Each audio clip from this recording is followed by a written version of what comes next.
You love Radio Gold. Well, as the military, the immigration, the other. Now, c'est ça plein dans l'année for their operations. But the problem arises at the command level. As soon as you send the men and they fall under national security, they claim they are no longer operating under their mother unit. And so therefore, they are not answerable to their mother unit, because they are answerable to national security. But they are supposed to be police officers, are they not? They are, but their day-to-day discipline is now different, detached, which is a lacuna and which should not be accepted. Look, there was one time, I won't mention it. There was one time somebody who was on secondment to release the national security many years ago told the Inspector General of Police that you are a small boy before me, because he was working with the National Security Coordinator. And that's the operational issue. That is why some of us thought that don't second them there permanently. Let them go on rotational basis. So if they go for an operation for 3 months, you withdraw them and you send in a new batch. But when you send them there, they get into the political class, get influenced by political power, and think that they now operate under a different system. That's the problem. Azugu is a police officer at training, but DSO or Superintendent Azugu is a training officer. But as soon as he put on the national security colors, he's no longer taking the day-to-day instruction from the district commander or regional commander or divisional commander or the IGP. And that's a problem. But wouldn't that have been solved ACP if what a lot of people have been suggesting, including the Michaud Commission, has suggested, that actually the standing force at the national security should be disbanded, so that in case there's an operational issue that national security wants to be carried out, it should communicate to the police. There's the BNI, there's the CID, there's several other units that can carry out those. Would that not resolve the command issue, so that everybody that goes on that operation knows they are acting in the name of their mother bodies? Because at this time, ACP Azugu is doing whatever DSP Azugu is doing whatever he is doing, and everybody sees him as a police officer. And people will say that the police are not acting professionally, yet it is not coming from the police themselves. So how do we resolve this? Do we go by the Michaud Commission, disband it, and then perhaps let the professional bodies do what is necessary? If the national security needs something, they go back to them. Let me go back to the reasons for certain national security, and then we can take it from there. National security should not have a permanent operating force doing internal duties that is supposed to be done by the Internal Security Service. They shouldn't do that. Their duties, among others, include advising the president on policy, gathering intelligence, taking care of our external intelligence and our espionage, counter-terrorism. Now, when they get those things, then they give it down now, you break it down now to the security sectors for them to operate and neutralize them. I don't know whether you're getting me. Now national security has descended from that hierarchy to the operational level. And I think we are competing with the internal security systems. So the Michaud report was right. National security should not have standing, operational men who go on to do crime, to perform investigations at the district levels without regard to the police commanders, without regard, go to immigration, go to the border, I'm told they are at the borders, without recourse to the immigration people. Is that their mandate? But it is a political thing. You said it is a political thing. Yes. National security is a political baby. In fact, with the way things happen, I don't think I'll call it national security. It's more or less a partisan security system. It's not national. Because they seem to have deviated from their core duties. And nobody talks. Or nobody can talk. No serving officer, no serving IGP or CBS can talk about it. Even though inwardly or privately they don't enjoy it. ACP, let me take a quick word from the lawyer that's on the line with us. He's indicated that he has a contribution to make, and then I'll come back to you, because then I have a few operational questions that I would just like to ask you, because of some of the caliber of people that are being said are now operating with national security. I'll come to ACP retire shortly. But lawyer, I realize you say you have a quick point to make. Yes, in. I want to contribute towards the functions of the intelligence agencies. One of them, the first one, is to collect, analyze, retain, and disseminate appropriate information and intelligence in respect of activities that constitute threats to the security of the state. And then number two is safeguard the economic well-being of the state. Safeguarding the economic well-being of the state includes safeguarding the health and the well-being of the members or the 21 million Ghanaians. Now, the other one is to safeguard and protect the state against threats of espionage, sabotage, terrorism, hijacking, etc., drug trafficking, and protect the state against activities of persons, both national and non-national, intended to overthrow the government of Ghana. Now, so far, all the things that we are talking about, and for all the complaints that we have about the national security agencies, I mean, were they doing any of these things? These are the core functions, the core mandates of the national security agencies. For that matter, the Ministry of National Security. Now, you are to be the one that to safeguard and protect our well-being.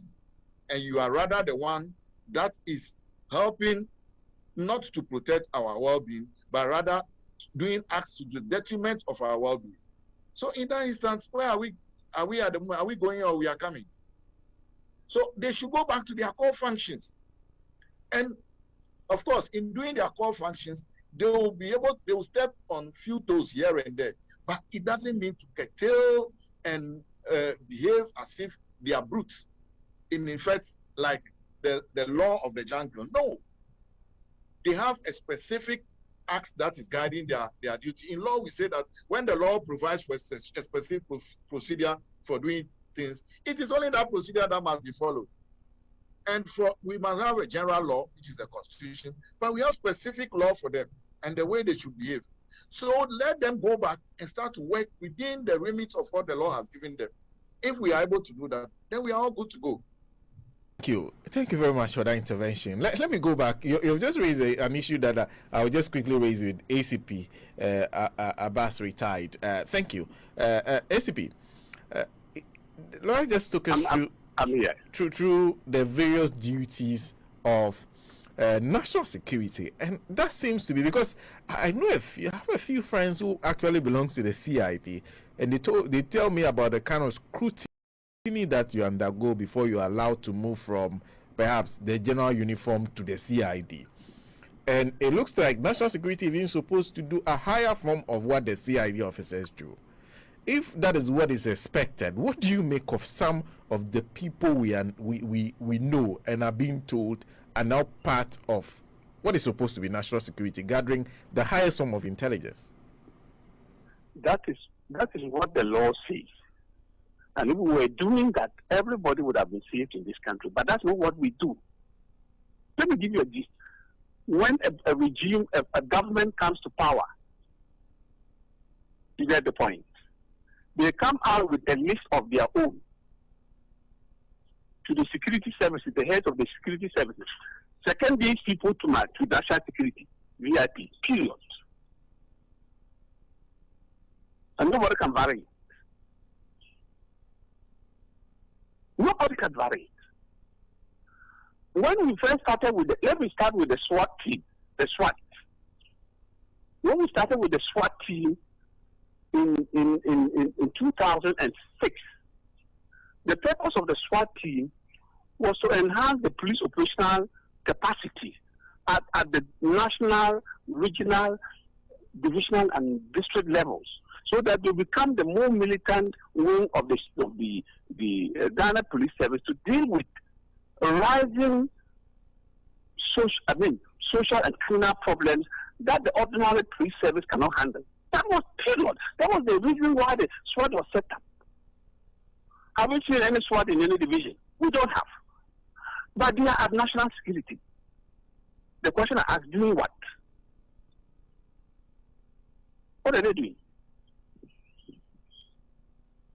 I still stand by my point to say that national security is not supposed to be operating at the levels of the district, towns, and villages the way they do now. Their core function is to coordinate all the security services. Coordinate. And the word coordinate is there. We know it. It didn't say to operationalize, to investigate. Why? Let me ask you this question.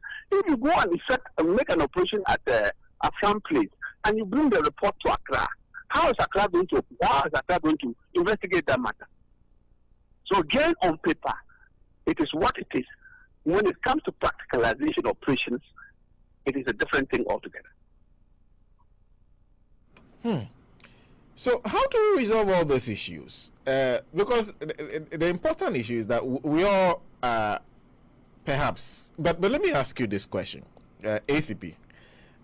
You've done police recruitment before. If we're to recruit somebody to work for national security, knowing what they are supposed to do, what caliber of people would you be looking out for? Loyalty to the state, not a party. 2, intelligence. Very highly intelligent people. 3, technologically savvy. 4, of good or excellent exemplary conduct. And of course, being a Ghanaian. This will be my issue, my consideration if I were asked to recruit for national security. And perhaps it is based on that you are clear in your mind that the group of people you are hearing from are not working for national; they are working for essentially a party unit. Yes, because they were not selected through using this criterion that I've described. And some of them are even not. Look, some of them are even not properly recognized as security. I don't know where they received their training. There are people now who are operating in the villages as national security operatives who have not received any training from any known security setup that I know of. But they are armed and they are operating. They are operating a parallel security system to the police system, to the immigration system, to the fire system, to the other systems that we have in this country. Having said that, you said that earlier on, a lot of you in the Ghana Police Service saw what was coming. It is here. It is growing.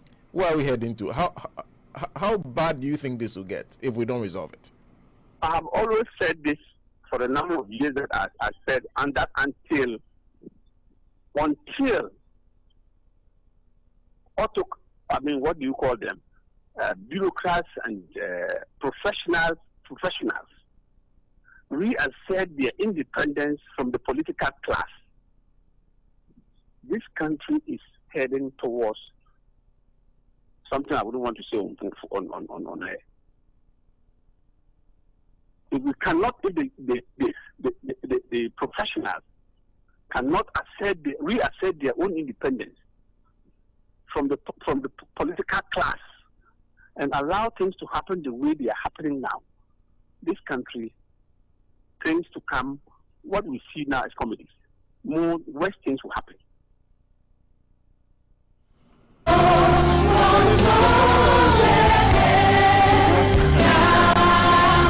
Immediately, what can be done about it? Because now, when listening to you, it seems it all comes back to the political authority in power.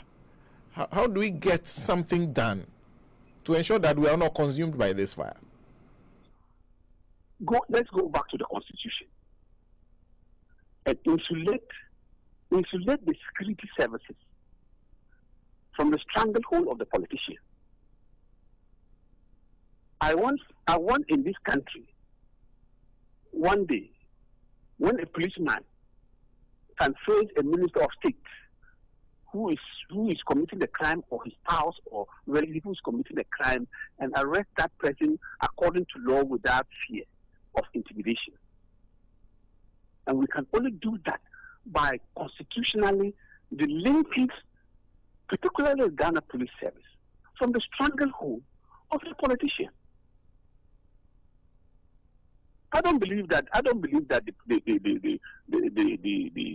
the president should appoint the Inspector General of Police. I don't believe that.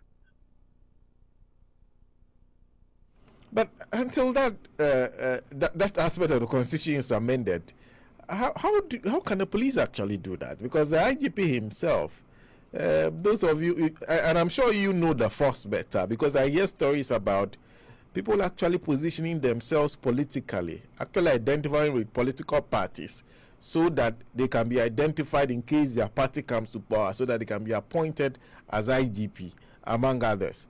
In that case, if the Constitution remains the same, how do we take off the hands of the politician?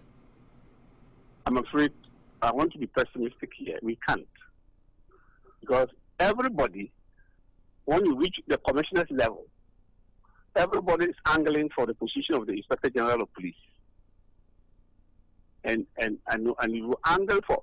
a minister once told me that at your level, you don't get promotions because of hard work. You get promotions because of loyalty to the state. To the president. We must discard that notion. How we do it, I don't know. Let the experts deal with that. And I'm no longer in the service. Well, until we do that, this is just the beginning of what we will see. It will get worse. Pardon?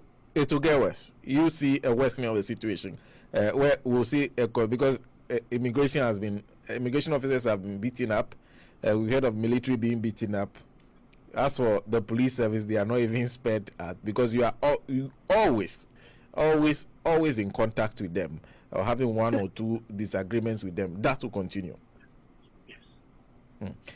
But ACP, before I let you go, there's one issue that we just wanted some education on. You were at one time a deputy Eastern Regional Commander, so I guess you understand this better. The Electoral Commission earlier this week said that the issue of security during elections is not within their remits at all. Is that the case? That is ambivalent. Because even when you put the security man there, when you put the detailed security man there, the presiding, whatever they call him, the returning officer will tell you, until I tell you to do A, B, Z, don't do it. So what happens if the police officer or the officer is there and something is happening and he's not getting clearance from anywhere? What does he do? Number two, the Ghana Police Service, I read the other day that Ghana Police Service is one person to 780 something persons. So the numbers are simply not there to provide enough security at police stations all over the country. If we want, we must go according to the UN requirements of one policeman to at least 500 or 400 citizens. In that case, we can have enough of adequate security at police stations on polling days.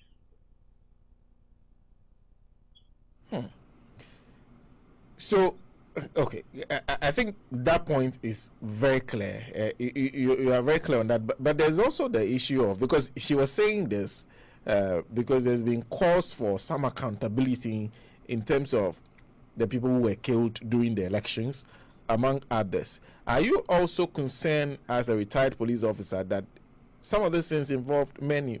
In fact, the one that happened in Techiman involved men in uniform that were easily identifiable, at least that they were in uniform. But we haven't seen any form of direct action communication from the police service and the military telling us what they are doing about it. Are you concerned about perhaps the word ambivalence comes in?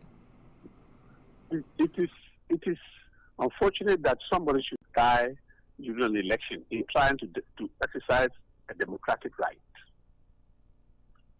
I do not have the information or the reports regarding the men in uniform, but I can tell you, perhaps, and this is a big guess, and I'm starting to be corrected, I will not be surprised if those men in uniform were coming from other places rather than those deployed by the regional commanders. Other places rather than those deployed by the regional commanders? Yes. Ayawaso incident was not occasioned by the men deployed by the Inspector General of Police. Was that the situation?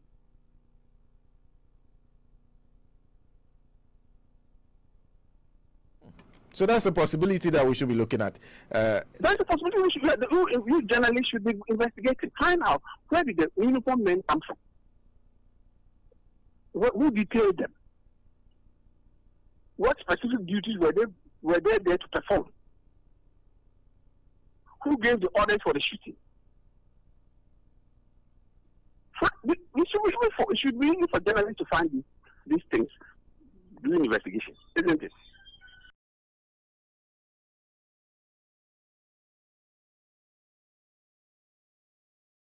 We should be looking at. There's a possibility you journalists should be investigating. Find out where did the uniform men come from? Who detailed them? What specific duties were they there to perform? Who gave the orders for the shooting? It should be easy for journalists to find these things during investigations, isn't it?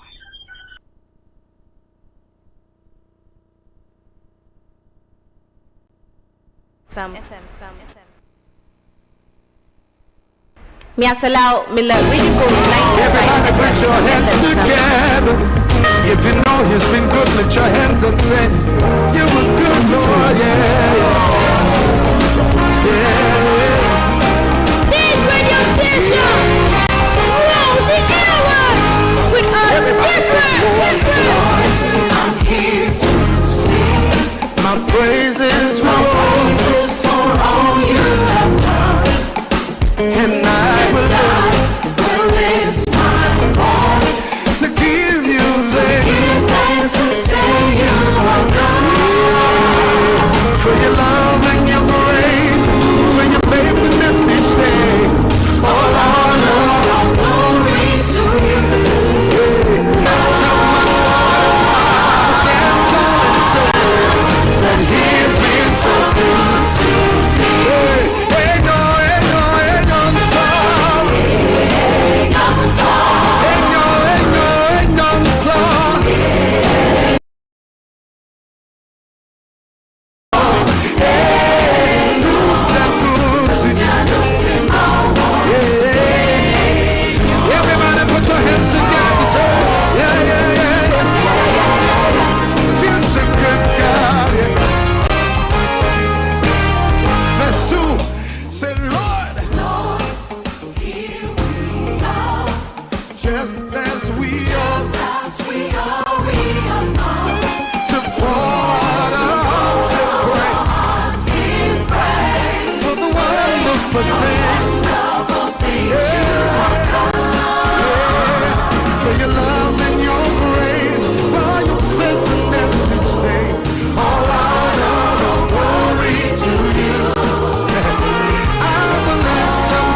good as always.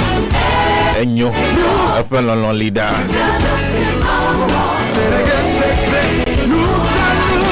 His love is forever. Never gives up. He's patient.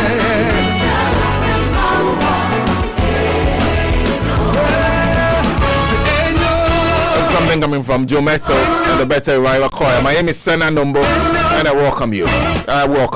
Especially. Today is 1st July. This is some miracles will happen today. We did wait up. To the Go Power Drive. Thank you very much for making time. If you're watching us via Facebook and YouTube, don't forget our YouTube page is Radio Gold Live TV. Radio Gold Live TV. That's our YouTube page. You can even get some videos of former shows to watch there, including what we're just playing to you. Radio Gold Live TV.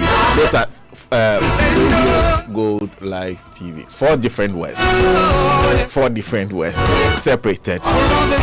Radio Gold Live TV. You can get to watch us there. Thanks to our good brother Sylvester Agbamava in the US. Good morning to you, Sylvester. And a very good morning to every one of you. Continue to support this show. Emmanuel Dusu, ESP retired Franklin Ate, Habib, Yami Junior Laisa, Mabi, Tivera, Jet Morgan, Becky Stone, Mr. Moffat, our friends in Sakumon, Mr. Tete,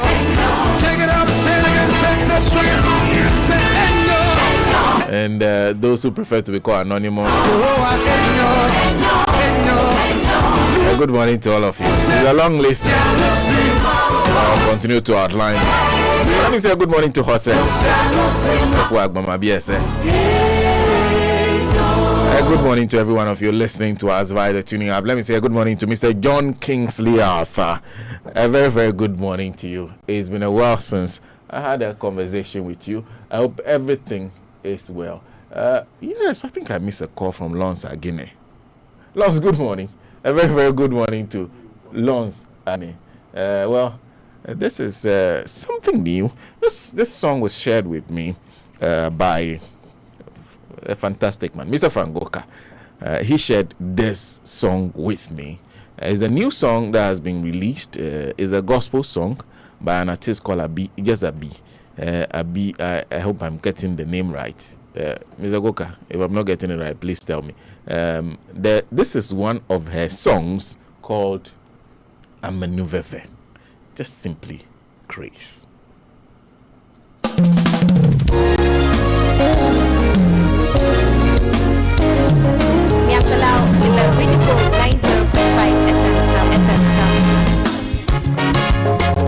Join the fold. You love This radio station rules the airwaves with a different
a good morning to Democracy. When you're trying to say too many things at the time, you mess it up. You just bundle it together. Democracy Kofi Yeboah Bright. A good morning to you, all the way from Katekrachi. Jabless is also joining us. Good morning to you, Jabless. A good morning to Alfred Akole. Godfred Daglomote. Piaga is watching us. Paul Saw is asking who is leading Pampa. So we want fireman. You get much more fire than you need. The guy who sits across from me here, who I am always stopping from saying one thing on the other, and people always want to strangle me. He's taking over Pampas. So don't worry, you get more fire than you need. Ransom Kwesi Boachi is the one who will be sitting there. Merigati is saying a good morning to you. His Royal Highness Dondon says use 3 words to describe a bad situation, and he chooses Nana Akufo-Addo. Nana Akufo and Addo. That's the 3 words His Royal Highness Dondon is using to describe a bad situation. Good morning to you. Interesting. Well, wonderful to see Paul Saul anyway. And Merigati too.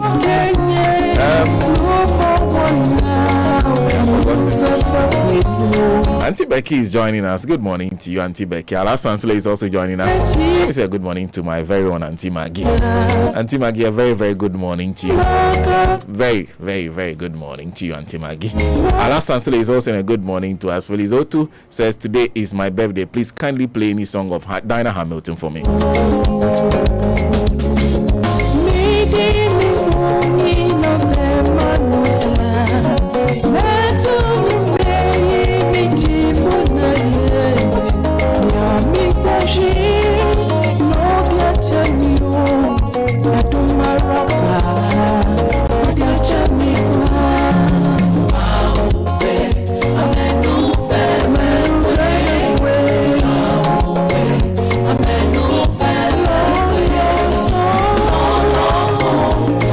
Instead, I'll dedicate the song to you. Today is 1st July, right? Today is the day Ghana Ghana was declared a republic. It's the reason our president is president, right? It's not a holiday. What a fantastic country we have. So let's be very clear. Today is 1st July. So I'll dedicate this song to you. This song is talking about Amenuveve.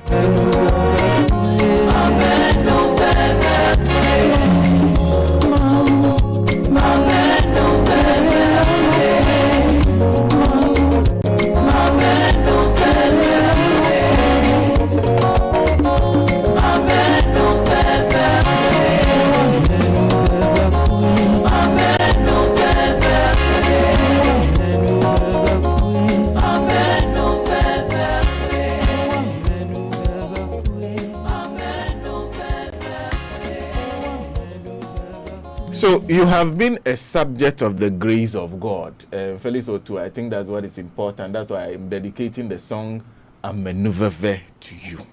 Felix Otu, a happy, happy birthday to you. Unfortunately, on days like this, I prefer to play songs with ever content. Dinah Hamilton does not have a song with an ever content. If she sings a song in ever, or even says 2 words in ever, let me know. I'll play for you on a Thursday. But if you want a Dinah Hamilton song, then I'll give you Monday. Monday. I'm a big fan of Dinah, but I also try to, as much as possible, spread it across. Jabless says, let's blame NDC parliamentarians because they approved the interior minister and the defense minister because of their selfish interests. I think that's unfair. It's unfair. You see, the thing is that it is the person who nominates who becomes a minister that the blame starts from. In fact, that person should take a majority of the blame. It tells you the kind of ambition the person has. It tells you the kind of approach the person prefers. So I think that we should always revert to the president first, because the president is the one who has executive power. Remember, the fact that you reject the defense and the interior minister that he puts forward does not mean that he will put forward somebody who you like. And all power resides in him. Those people exercise those power on his behalf. And the decisions that are made in terms of security are made at the level of the National Security Council. At the level of the National Security Council. Operational issues are always handled at the bottom. Sometimes before it even gets to the minister, a decision has been taken by somebody who may not have that authority to take that decision, would have taken a very bad decision. So it all goes down to operational issues, hold the IGP responsible. The minister fails for being able to supervise that person properly. The president has done a terrible job of keeping the minister in office, even though he's clearly failed in his first term. And Parliament then comes in for a failure to ensure that the proper things are done. Yes, the parliamentarians had an opportunity to fix that, and they didn't. And please, sometimes we forget that Parliament is an institution. It's made up of the majority and the minority. Let's sometimes try to demand equal responsibility from both sides. I understand that the reason the minority is always the subject of the whip and everything is because we all know that in our kind of situation, the Hydra-hided kind of situation, the majority will always shout, yeah. The minority are the people who we expect to say the no that we are saying. So when every Ghanaian shouts no to something that the president says yes to, we know that the majority will say yes to what the president has said. So we expect the minority to say, sing loudly our no and insist on that no. So that is where I understand you. But I also want those of you, because there are some of you who are watching me right now who voted for some of the majority people. You're unhappy with them, but you voted for them. They're still there. There are some of you who have those people as MPs in your constituency. Even if you didn't vote for them, they represent your constituency. So it's a balance anyway. But I do understand you. I have also blamed them. Patience Sama Menu says, good morning, Radio Gold family. Happy new month, blissful Thursday. Mohamed Sani Akime says a good morning to all the family on this platform. Good morning to you, Mohamed. Deladem says, wishing you a blessed new month. Same to you, my brother. Today is Republic Day, and I think it's important. See, prior to 1st July 1960, this is the issue. When you go to Canada right now, the head of state of Canada is the Queen of England. Canada. The Queen of England is the head of state of Canada. And I think there are a few other places where, I think Australia too. Those are very serious countries that are doing very well in the space that we find ourselves in. So those people still have the Queen of England as their head of state. That was a situation when Nkrumah gained independence for Ghana in 1957. It took us 3 years to change that situation. Through a concerted effort, through fight, through struggle. The same struggle we are going through, that seeing some of our brothers being gunned down. That same struggle. So it took work to change that situation. And that work is the reason we do not call our president a prime minister. That's why our president is called a president. And he's called the president of the Democratic Republic of Ghana. Of the Republic of Ghana. Of our republic. It was fought for by Ghanaians. And it needs to be recognized. Unfortunately, I do not know how people interpret things. Because sometimes some of the things do not just make sense. The two very important holidays. If we were to choose only 2 holidays in Ghana, if we were to have only 2 holidays, it should be Independence Day and Republic Day. The rest of them can go. The rest of them are useless holidays. Like this one, they said there's one day they call a Constitution Day. What does that mean? What does that mean? At every point in time, even when the military is in charge, we have a head of state. We have a head of state because we've gotten to the point where we are realized as a republic, and that happened on 1st July 1960. How can you call yourself president and not pay and not recognize the day that grants you that authority? You do not recognize the day that grants you that authority. Don't give it the same recognition. You are going to pick the day when UGCC was formed. What is UGCC? What is UGCC? In the face of our struggle, what is UGCC? So today, remember today, if you're a Ghanaian anywhere in this world, today is Republic Day. Today is Republic Day. It's the day we celebrate the Republic of the people of Ghana. Our Republic is ours. Is ours. So never forget today what today is. Sometimes we forget things too easily. Today is Republic Day. Let nobody make light the significance of this day in our history. Very, very important. Today is our Republic Day. Is the day that ensured on which we got that right to select our whole head of state. Our head of state will not be some old woman somewhere, and a woman who has lived through all the world wars and everything. Today is our Republic Day.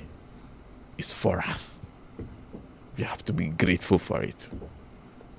And we have to remember it and celebrate it. Very, very important. Nuruddin is joining us all the way from Canada. Amenyavi Stevens says a good morning. May God give you power every hour to be victorious. Though the battle is very tough, but God is surely our strength. Greetings to my children, Mercy and Lordina, and to the good people of Chome.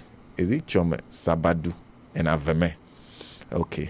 The other one, I'm not so sure I got it right. That's from Amenyavi Stephen. National Citizen Zira. Hey. Okay, he says something. He says, any leader who lies, cheats, uses false information, deceives, tricks, defrauds, and dubious means to attain power.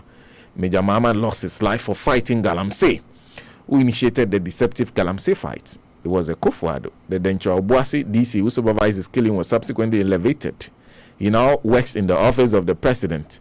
8 innocent citizens of Ghana lost their lives in the 2020 election. They were shot and killed by thugs deployed by Kufuor. Ahmed Suale, a professional investigative journalist, was also assassinated for fighting corruption. Who invited him to the corruption fight? It was a Kufuor. Akufo-Addo promised to use the Anans principle to fight corruption. Manasseh Azuri was threatened with death for exposing vigilante activities at the Osu Castle. This is the price we're paying for electing a despot as president. Never again. Godfred Kwashiga Eja in Takrady, on Takrady Beach Road. Let me say good morning to Udeduje. Very, very good morning to Mr. Udeduje. Good morning to you. Godfred Kwashiga in this is the price we are paying for. Okay. Never again Manasseh Azuri was threatened with death. Okay, we have read that aspect. Nana Fraintri says a good morning to us. Nana Fraintri is joining us from the land of Ash and Fire. Let me say a good morning to Michael Ajaho. And a good morning to William Kessie in Australia, William Kwa in Lagenhagen. A good morning to Johnny Dekwa. Yeah, it's been a while, but anybody who knows him, just say Sana says hi. I think that's a good morning to Comrade Kobe Boahini. From the US, I understand he's in town. Very good morning to you. Good morning to Livingstone. The weather is not helping you at all. Abba says, when the righteous increase, the people rejoice. But when a wicked man rules, people groan. Pakwesi Bedu says, a good morning to all of us, the producers and your special guests. Keep up the good work. I'm watching from London. Abraham Kofi joins us from Austria. I hope you're all doing well. We are. We hope you're also doing well. Daniel Sadofo is also joining us. Let me say a good morning to the Abraham and Mabel Kofi of Mabel Restaurants in Nungwa C5. Good morning. Hiaji Emmanuel says, let us all help to bring back Radio Goals. Let us save the nation now. Pinto Ebenezer, good morning to you. Good morning to Diana Rosadofo Abe. Says he learns Kwame Sabakai says Radio Gold will be back 1st July. Today is 1st July. Diana Rosadofo Abe. So may the words of the prophets come true as said. Amen. Okay. So Auntie Becky shares with us Psalm 91. Whoever dwells in the shelter of the Most High will rest in the shadow of the Almighty. I will say of the Lord, He is my refuge and my fortress, my God in whom I trust. Surely He will save me from the foulest snare and from the deadly pestilence. He will cover you with His feathers, and under His wings you find refuge. His faithfulness will be your shield and rampart. You will not fear the terror of the night, nor the arrow that flies by day, nor the pestilence that stalks in the darkness, nor the plague that destroys at midday. 1,000 may fall at your side, 10,000 at your right hand, but it will not come near you. You would only observe with your eyes and see the punishment of the wicked. If you say, the Lord is my refuge, and you make the Most High your dwelling, no harm will overtake you. No disaster will come near your tent, for he'll command his angels concerning you to guard you in all your ways. That's my prayer for you this morning, coming from Auntie Becky. A good morning to Aram Dolafia, who is also joining us. Kobla is joining us, saying a good morning. Exactly what ASP has Agojo was saying, which landed him in prison as a coup plotter. Is this our beloved country? Avonyu Christian Amenyanu says, I want to ask Ghanaian citizens a question. If they are Ghanaian citizens by birth and are going through this, then what about the citizens of Western Togoland that are not Ghanaian citizens by birth? I shall fix the union between Western Togoland and Ghana now. Actually, we are citizens by birth. There's nothing like Western Togoland. There's nothing like Western Togoland. But there was nothing like Ghana. The Ghana that we have currently is as it is constructed by Nkrumah. He's gone. You have to call him back. Is that as it is constructed by Kwame Nkrumah. This is Kwame Nkrumah's Ghana. Kwame Nkrumah carefully put together this country. It is Kwame Nkrumah's Ghana. It will be what Kwame Nkrumah said it should be. It remains what Kwame Nkrumah put out. Whether or not you like it, there's nothing like Western Togoland. When I was born in the Volta region of the Republic of Ghana. I was born in Sugakope. I was never born in Western Togoland. If there was a Western Togoland, I was not born in one.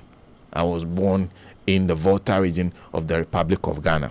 The education I got was funded with the taxpayers' money of the people of Ghana.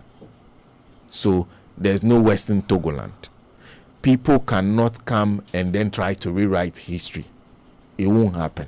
This is Nkrumah's Ghana, carefully put together by him. It is what it is. Today is Republic Day. This is the Republic of Ghana. Theophilus Adika says, someone tell government and the security agencies that Ghana is peaceful, not because they are smart and strong, but because we value the price of the peace we are enjoying.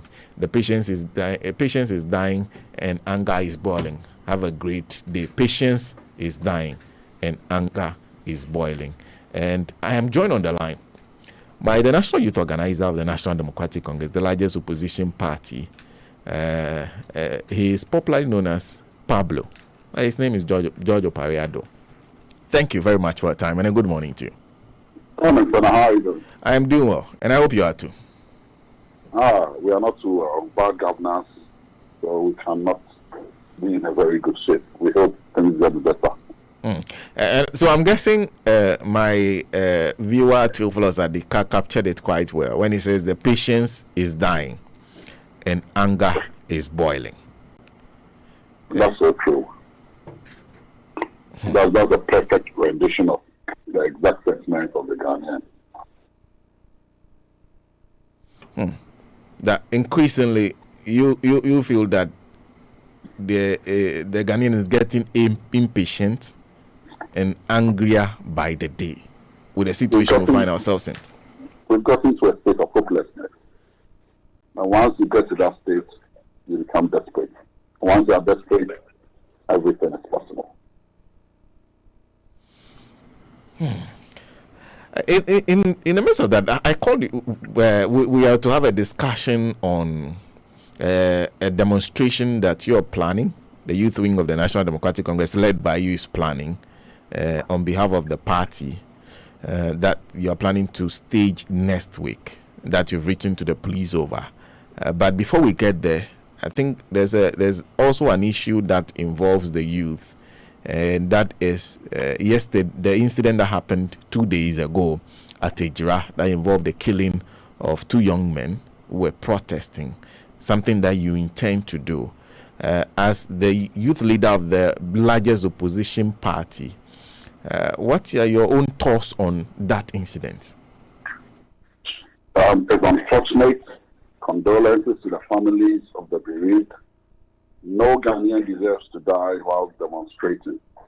Demonstrations are rights guaranteed by the Constitution of this country.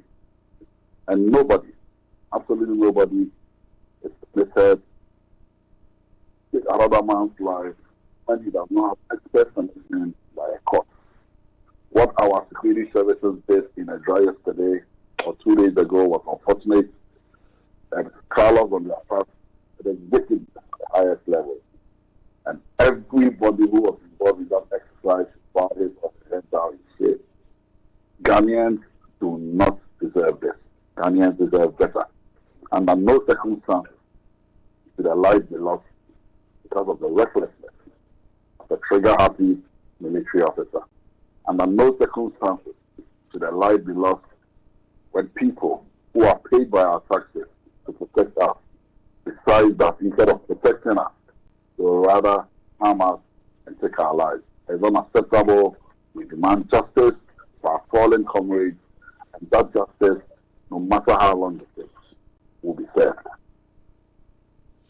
And to you, what is justice? Because that's a question a lot of people are asking. I think the same words that were used when what happened in Techima happened, where a group that was murmuring and perhaps making statements because they were unhappy with the way things were going in a collation center was shot into, and about 4 people were shot dead. Same thing was said. We demand justice. We have not gotten anything that's close to what may be called justice. So what does justice mean to you in this circumstance too? Because it involves the same security forces. Justice simply means that when people or when an individual decides to take the law into his own hands, and that person is found culpable and brought to book. The good news is that crime does not have an expiring date. So no matter how long it takes, someday justice will come to the people whose relatives were lost. There was a commanding officer in charge of the Techiman group that went to Techiman. So if we cannot find the people, we must be able to hold a command officer responsible for him to produce his men. Those who went to a draft 2 days ago, there was a commanding officer of that group. And luckily for us, there is video evidence. So this government can choose not to prosecute them because they may be working for him. But someday, a more for the people, and also hold in high esteem the social contract between the government and the people. And that day, I can assure you justice will come.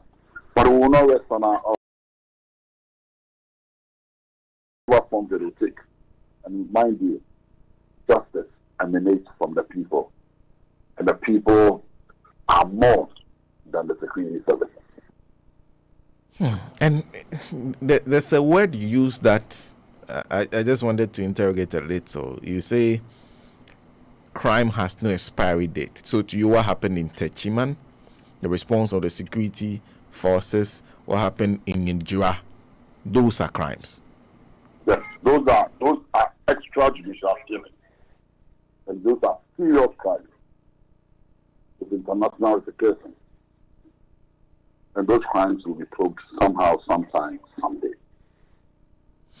We've seen a statement from the president in which he has authorized a sort of an inquiry, but that is actually instituted by the minister, not in the shape of what happened with the Ayawaso West Wogon Commission, but that's instituted by the minister.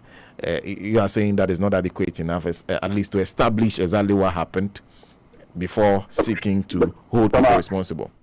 Our president sounds like a broken record. He's lame, and he has no guts to even say what or put out statements. When a commission of inquiry with the powers of a high court made recommendations to him on Ayawaso West Wogon, what has become of those recommendations? He issued a white paper, whitewashed everything. People who were found culpable, declared them and said they are done and they should go and sin no more. So what is the difference? When a member of the executive is guilty, who expect less? So, is that a vote of no confidence in our president that nothing will happen in this circumstance? Read the comments on social media after the statement was issued yesterday, and you get a better understanding of what I'm saying. But people have lost confidence in the words of our president. Well, then let's move to what precipitated all this. It involves the death of an advocate for hashtag Fix the Country. And then let me bring in the issue of the letter that's making the rounds that's said to have come from your outfit to the Ghana Police Service indicating that you plan to hold a demonstration next week in Accra. Can you confirm that for us? Have you written a letter to the police, and is there a plan to hold a demonstration? We have notified IGP that on the 6th of July, the youth wing of the NDC will hold a march, a peaceful march, demanding for justice for all our fallen brothers. The letter is on the 10th of June. Act 491, the Public Act Section 1, states that when you intend to do any public event within 5 working days, you should notify the police. That requirement we have satisfied. The police is supposed to provide adequate security.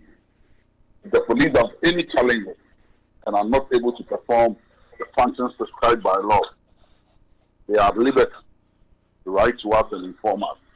But we don't need a permit or permission from the police before we demonstrate. If they cannot provide the security we require of them, we are willing and able to provide our own private security to see to it that our march takes place. But nothing is going to stop the march on the 6th of July. We will be out there in our number and we'll present a petition to the President, one to the Speaker of Parliament, and one to the police IG. And then put forward our investigation. So you've written to the police, you've not received any response from them yet. They've not called you, nobody has gotten in touch with you yet. My PA called me last night that he received a communication. As I see now, my understanding is that last night the police have sent a response letter. I am yet to review the content of it. So by 8 a.m. this morning, my office will open and then we will see what the content of the letter are. But like I said, the police do not have the power to stop a demonstration. They can only go to court. And they must go to court on notice, not via an ex parte application. And we are willing for the leaders in court to go there. But I can assure the many people to us that on the 6th of this month, we expect every well-meaning Ghanaian, every young person to rise up, join us, and tell the President enough is enough. The national youth anthem, arise Ghana youth for your country. The nation demands your devotion. This is the time, this is the moment, and this is when your nation truly demands your devotion. So we can all together build a better Ghana. Pablo, you are a lawyer. I understand where you're coming from. That ruling of surgeon is a J. But that's not what happens when the police are going to court for an injunction. They usually are able to convince a court to grant them an injunction on demonstrations ex parte. So that is possible. Are you anticipating that? Not too long ago, the Supreme Court and the High Court itself, when appeals court justice in the Let My Vote Count matter, ruled that any issue of an ex parte application is not proper and it's void. So any action in that respect, we will not adhere to. We will go ahead and demonstrate. They can come out and choose to kill all of us, but we will be out there demonstrating. Because there is time that the Ghanaian people spoke out. Like we say, they came for our comrades in Ayawaso West Rugo. We said it was not us. They came for our comrades in Banda. We said it was not us. They again came for our comrades in Sitiman South. We said it was not us. Today they come for our comrades in Edra. You know who is next? It could be you, it could be me. It could be you listening to me out there. So it is time to put an end to this thing. And I am determined as the National Youth Organizer to lead that charge to bring an end to police and military brutalities on innocent citizens of our republic. And you are ready to defy the order of a court to do that? There is no court order yet. Because So what you have indicated is the possibility that you may. If they go to court on notice and we are present, we will defend our action. When they go to court ex parte, then the Constitution tells me under Article 2.1 that any law inconsistent with the Constitution is null and void. So it will not be a defying. I will not be defying the court. I will be upholding the Constitution of the Republic of Ghana, and that's what I intend to do. Because Article 2 of the Constitution gives me the power to uphold the Constitution, and anybody tries to subvert the Constitution. So I will do that. Well, but let's just maybe for a while explore the reason for which you're doing that. You're saying this is also to drum home the need for justice for those who have been killed. Certainly, my brother. That is why this is being done. There are a lot of issues happening. If you look at our letter, it is a march for justice and also to demand for reforms for young people. The unemployment levels are escalating. That is why you find a lot of young men out there idling and doing nothing. What happened is that if most of these young men have jobs on a Monday, trust me, they will not be out there cleaning them because there are no jobs for them and there is nothing to be done. That is why come so many of them out there that day. And that is all we are demanding. That we are demanding for a better Ghana, for our communities, and for the good people of this country. Well, thank you very much for speaking to us this morning. Of course, it looks like we haven't, in this conversation, it's just begun. I understand that. I'm hoping to have a conversation with you after you've gone through the contents of the letter, and perhaps you've decided what next step to take. But thank you. Thank you for speaking to us this morning. You're welcome. Mr. Giorgio Pariado is the National Youth Organizer of the National Democratic Congress, speaking to us this morning. So it's confirmed. There's a letter that they've written to the Ghana Police Service in compliance with the Public Order Act that says police should be notified. It didn't say permission of the police should be sought. And I think that's the biggest problem of the Ghana Police Service. Because somehow when they see people who are demonstrating and doing a small protest, 5 people holding placards, then they are like, they haven't sought permission from us. Let's shoot them. You see, or let's beat them up. I don't know where that comes from. There's nothing in the Constitution that puts any form of fetters on the right to demonstrate or protest or express a certain form of sentiment. There's nothing in the Constitution. If not, it means that we have to go and take what they call it, permit from the Ghana Police Service before we come and talk, because it's a manifestation of free expression. Free expression is what allows me to sit here and talk and speak my mind, and ask the people the questions they ask, for them to talk about the issues that are affecting Ghana daily. Protest is a manifestation of free expression. If we get to the point where we have to go and be taking permit for protest, it means that we are putting fetters, obstructing free expression. So we can only talk and not be able to manifest what we say, because talking and commenting and also perhaps speaking against the ills of society, that in itself is a form of protest. Protest. You are getting somebody to hear you. When I sit here this morning, somebody from the government can come and watch to see what is this guy saying, what are they talking about. When that person comes to watch, and in the midst of that, I have somebody on the line who is talking about the state of this country, and that person who is an authority has heard it, that's protest. Because at the end of the day, when you hit the street, it is to send out, to communicate a particular feeling. That's all. It's the same thing. So I don't understand how come there's this misunderstanding when it comes to people marching.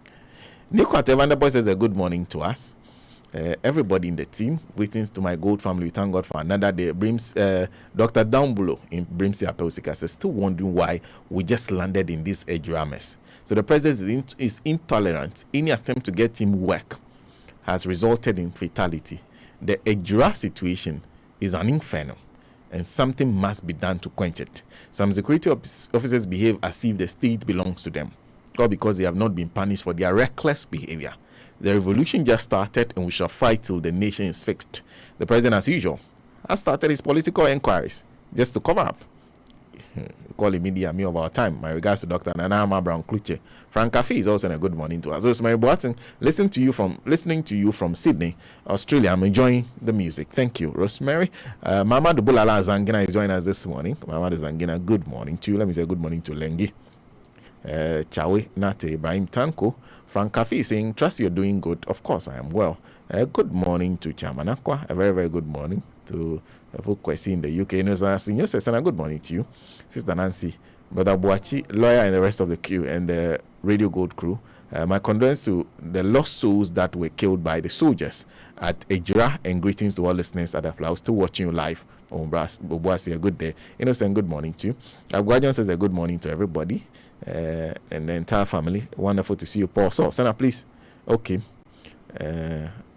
Okay. I hear you, Paul. So, good morning.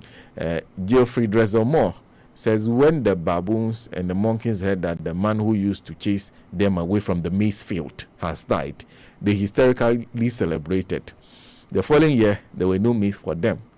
That is when they realized that the man was the farmer. Next time, when you have 4 more for Nana Akufo-Addo, read the terms and conditions before you shout. Geoffrey Dresselmore. His right-handed donor says, so now why do some journalists always try to drag Mahama into issues under this government? This behavior by our journalists, he says, stomach journalists must cease. If they are afraid of this old cargo, they should forever hold their peace. Thank you. Abdul Rahman says, one Agbogajon, before the driver is involved in an accident, the driver needs to be reorganized and examine the passengers. The police services know the officers on that heinous day, and they shouldn't be making noise on the whole issue.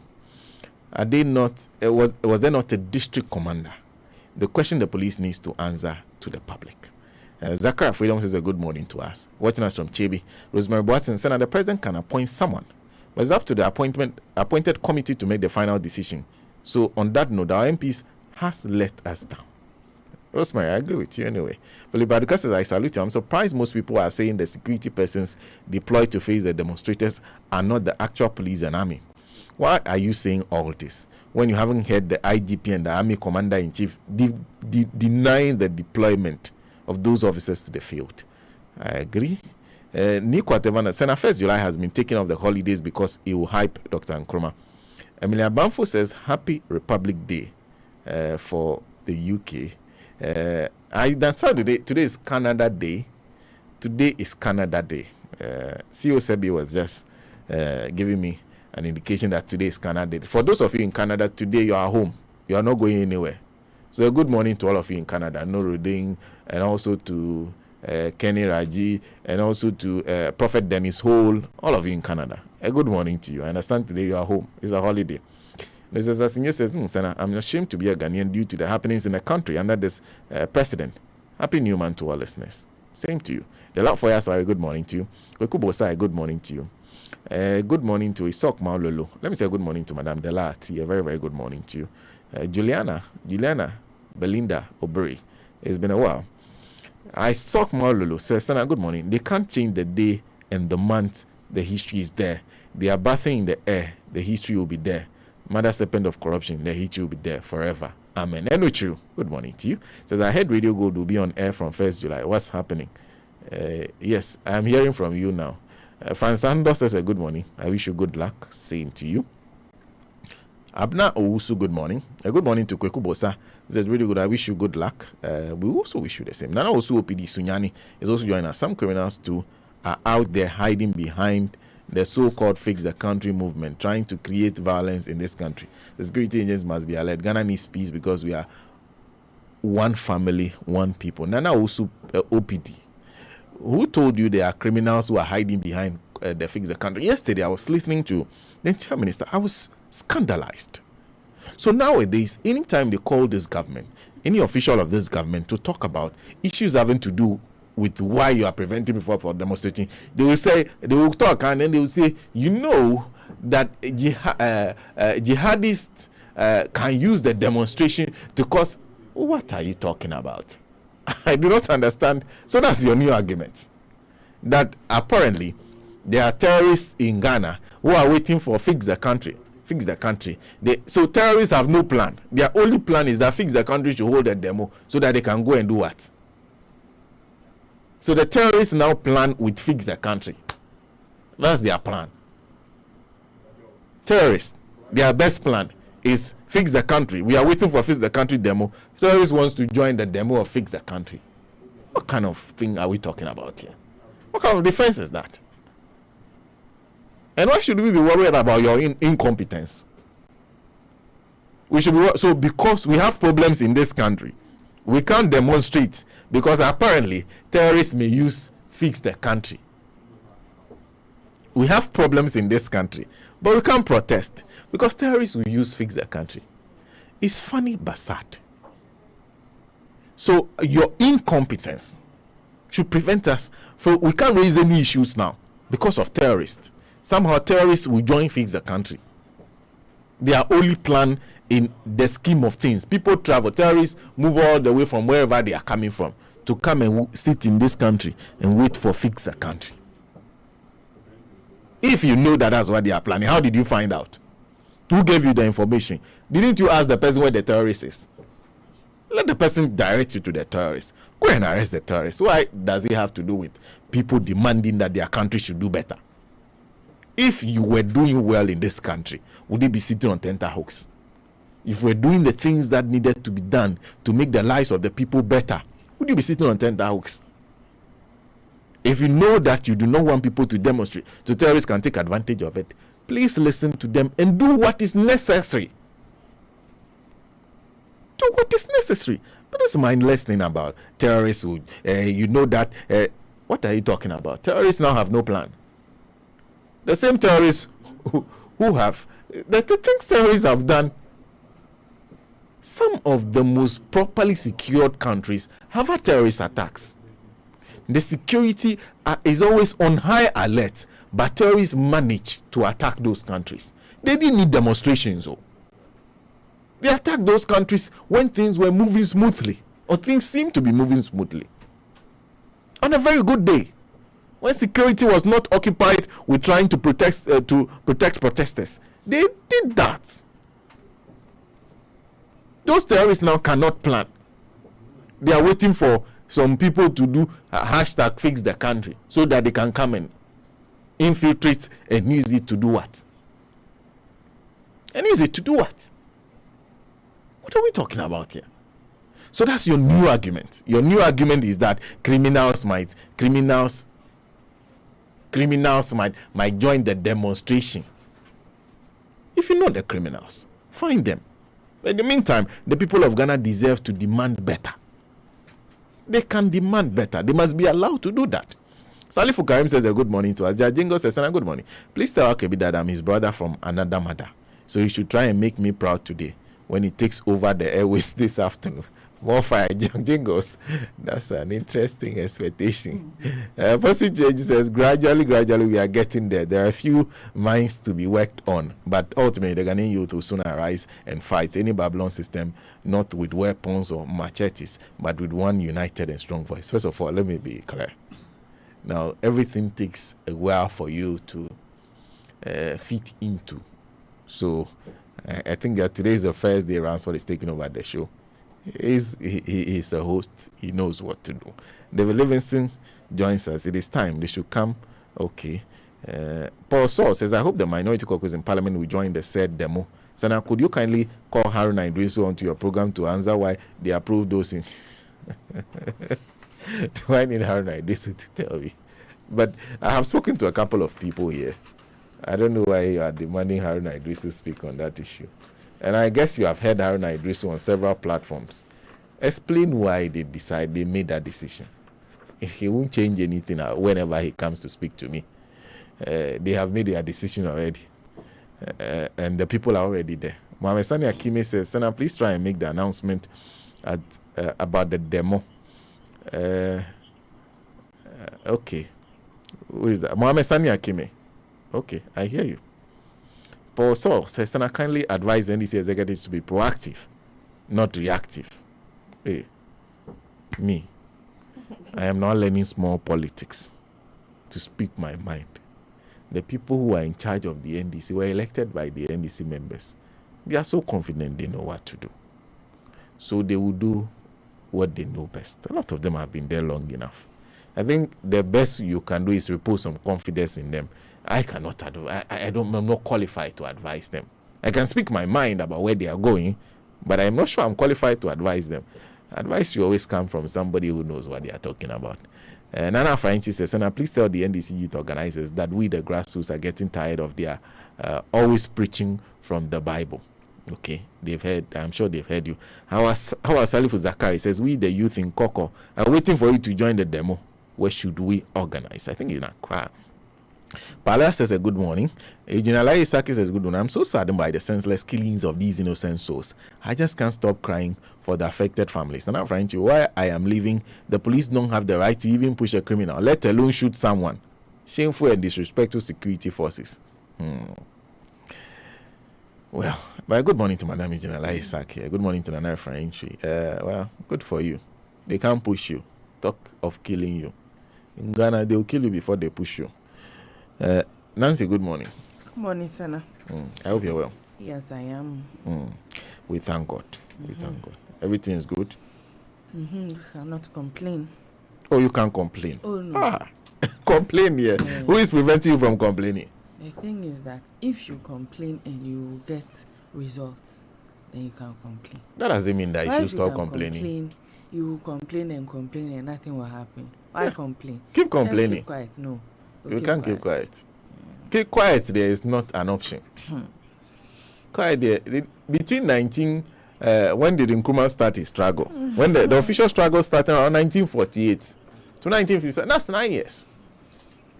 And then he got results. He got some results. So we need to talk for like 10 to so we need to talk for a while.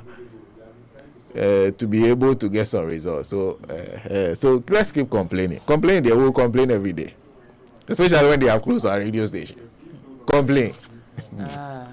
We shall complain forever. This morning, the story, aside from this, all the things happening in Ghana that made me sad. You got him? We got the MP nice. area, Honorable Bawa, Mohammed or something. Please get me the name. Please get me the name. Honorable, a very good morning to you, and thank you very much for joining us. Fine morning. How are you? By the grace of God, I am well. We are joined on the line by the Member of Parliament for Ejura. We know the Bawa, but what is the Brahma? I'm Mohamed Bawa Brahma. Mohamed Bawa Brahma. Fantastic. Very well noted. He is a Member of Parliament for Ejura, and he's joined us. He is having to move to deal with this kind of situation because he is the representative of the people of Ejura. First of all, we haven't spoken to you since the incident happened, and I'm sure by now you have an update of exactly what happened. And I am in the constituency, and this morning we are going to we have a lot doing. So I will plead with you to be a bit snappy. Okay. So first of all, what is happening? Is the place calm now? Yes. We have calm in the area now. And you're sure nobody is planning anything? Nobody is. You are sure the calm that we have is an easy calm because we lost one person and the security officers have killed two. So we have the opinion leaders of the area have appealed to the youth. There is calm, but the calm that we have now is an easy calm. But subsequent to what has happened, but first let's go to what happened with the killing of the two. What information are you getting about exactly how this happened and how they are going to who is accounting for it? My brother, as for the killing of the two, let's give thanks to the footage that the multimedia shared. It depicted whatever happened on the ground. And it will interest you to know that when I came to the concert, I realized that all crowd control equipment that the police needed to control crowd was in the ground. They had water cannons. I spoke with the police commander. They had rubber bullets. They had tear gas. And instead of the police taking the lead in the management of the riot control, it was rather the military who took lead and recklessly killed these people and injured about 4 people who are now on hospitalization. So, but there are some reports about some of the youth carrying guns and ammunitions, and that's why the military had to respond to that. What are the youth telling you? That is a false report. That is a false report. It's not true. The youth were not carrying guns. The youth were coming from the cemetery, from after burying a relative, a friend, a brother who did not die a natural death, but who was murdered. And so, as after the burial, as at the time of the burial, even no one had been arrested. So the youth had whoever it is will have the sense of revulsion to express their anger, and they were just on the streets protesting, and nothing. They did not destroy anybody. They didn't beat anybody, and the police came. The military just came in. Immediately they came. Even if you saw the footage, immediately they started alighting from the pickup. The protesters started running away. So what was the need to fire live bullets into the crowd? So if you saw the footage, you saw how the military man squatted and then aimed into the crowd. Because we have been wondering whether that was the very first interaction they had with the youth, whether there were earlier attempts to try to get the youth to calm down. That was the first interaction. The security. I mean, they did not allow the police to take the lead. Yesterday, the military was here. I told them in my mind. I told them. If you had a conversation with the military, do you know who was leading them? It's one lieutenant. Mr. Evelyn. Okay, so that person was leading them, but we're also understanding that lieutenant was wounded. Is that accurate? It is not true. Nothing. It's not true. Have you had the opportunity of reading the police statement? The police statement is nothing but rubbish. Because if you look at the police statement and you look at the footage, you can see the contradiction. But so what we are seeing in the video is exactly what the youth are telling you happened. What you are seeing in the video is exactly what happened, not what the youth are telling. It's exactly what happened. So that is why we are calling for a commission of inquiry to look into this matter and not a ministerial inquiry, because this is not the only place that the military have been deployed and there have been casualties.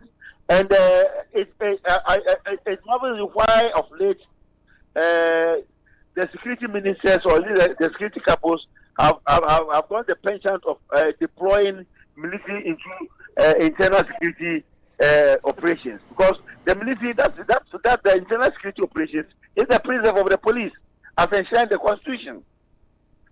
And that was the question I was coming to, because I was wondering whether there was any point in time where the police stationed in the town felt they were unable to deal with the situation and so demanded for that kind of help that included the military.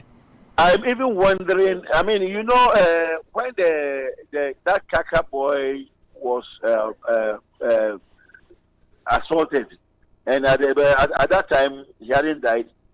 There was, tension in the town, demanding that at least those who perpetrated that crime be arrested. And nothing happened. And that was, so there was already tension in town. And then the boy died. Immediately the boy died, they knew that burying the boy died on Monday. They brought him to a ground on Monday. And Tuesday morning, they went to bury the boy, the body. So at least, because he's a youth activist whose activities has caught on well with the youth of the area. In fact, the whole town gathered to go and bid him give a farewell. So they took him to the cemetery after the burial. It was after the burial when they came in that the police and the military confronted them, and these shootings occurred. And so, do you know who deployed or who asked for the deployment of the military men? Oh, I don't know, because I was in Accra then. Okay. And since then, you haven't been given any information as to how the military got into the town? No, I don't have any information as to that. Are the military still in town? They are still in town. And you are confident that you have been able to do a good enough job that will ensure that the youth do not retaliate? For now, we've done a lot of advocacy with the help of the chiefs and the Zongo chiefs, and then also some opinion leaders in town. We'll be able to calm tensions down. But like I said, the calm is an easy one. And I'm also hearing of reports of the arrest of a brother to Kaka as one of the suspects. We're hearing that the family is unhappy about. Is this something you are aware of? They are unhappy. All of us are unhappy. It is a ploy to try to cover the perpetrators, but it will not wash. It is a ploy to cover the perpetrators, which means you are confident that that person should not have been arrested? Yeah, the perpetrators, some of them have been arrested. We know them. They are those actual. Look, we are all in the job. We know them. We know them. Oh, we know them. So it is a ploy to cover them. I'm telling you, those that have been arrested, they are the bodyguards of the municipal chief executive. They are his attack dogs. He uses them against his opponent. Oh, so the first two suspects are his bodyguard? They are his bodyguards, and they are his attack dogs. They are part of a group of people who attacked me last a year ago, precisely on the 6th of July 2020 during the registration exercise. So they are the hooligans he has been using. So they are now trying. The woman who now went and made a counter statement, she was the one who went and reported to the police that she saw two people. She says with them in the house. She saw two people who came and who battered Kaka, and when she came, she saw them and they ran away. How does she now turn back after 4 or 5 days now to say that no, it is the brother? She has been bribed to say, and they are trying to cook a story to see if they can water down, but it will not wash. That is already throwing mud at the investigations. Because if you have a problem with the people who are being arrested in the midst of investigation, it means that you are also losing confidence in the investigation. Am I right? Can we come again? I am also asking whether it means you are losing some confidence in the investigation, including the people themselves. We are not losing any confidence in the investigation because the woman, when the first statement she made is with the police, we have ensured that that statement is kept, and she has come to make another counter statement. So she herself, she's not a credible witness. I would even suggest that she should be arrested and reinvestigated.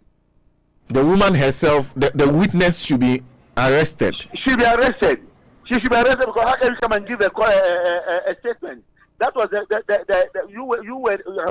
she was the first person to appear on the crime scene, and she gave a statement indicating that two people holding sticks, and those sticks were found at the scene.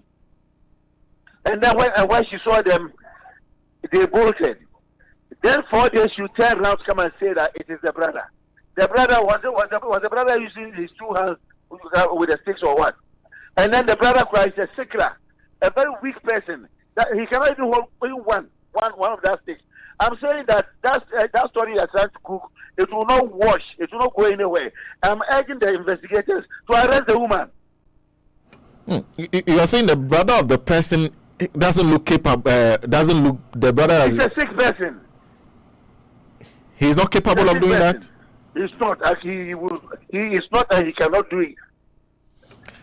Having him being arrested, has that affected the original arrest? Does that mean the first 2 have been released, the one who you say are connected to the DC? Or No, they have not been released.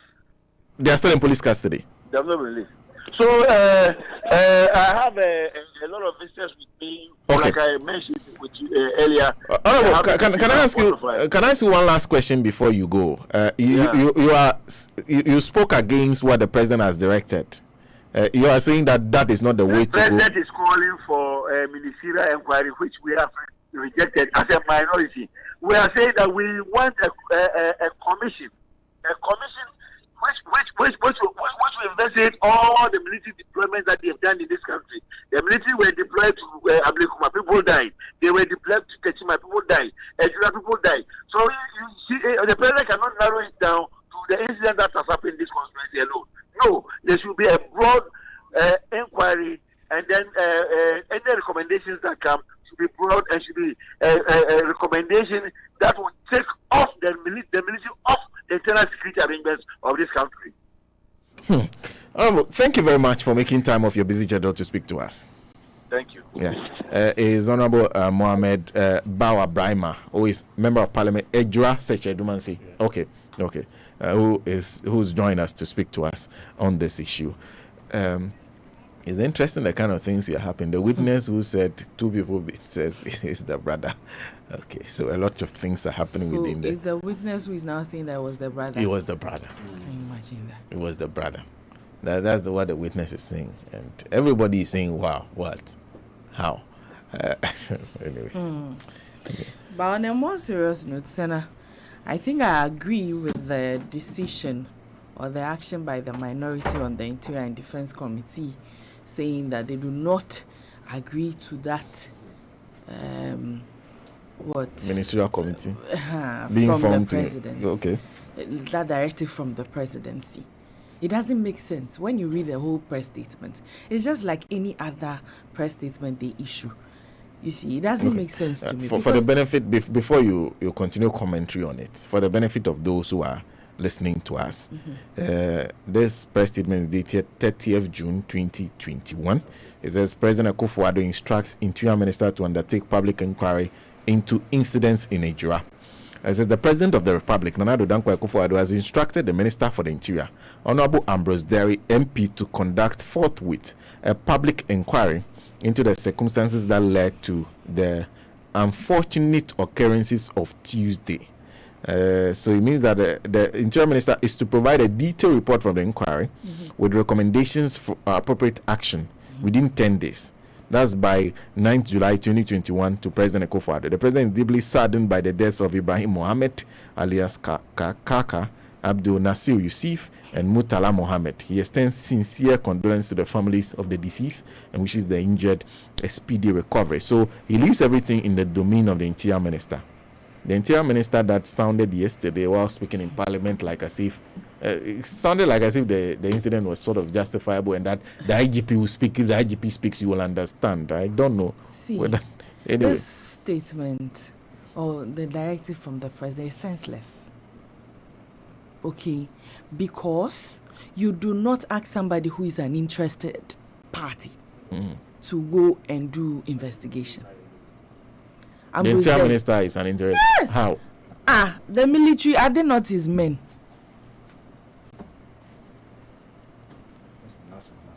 Mr. Watting, this thing that you are doing is not fair.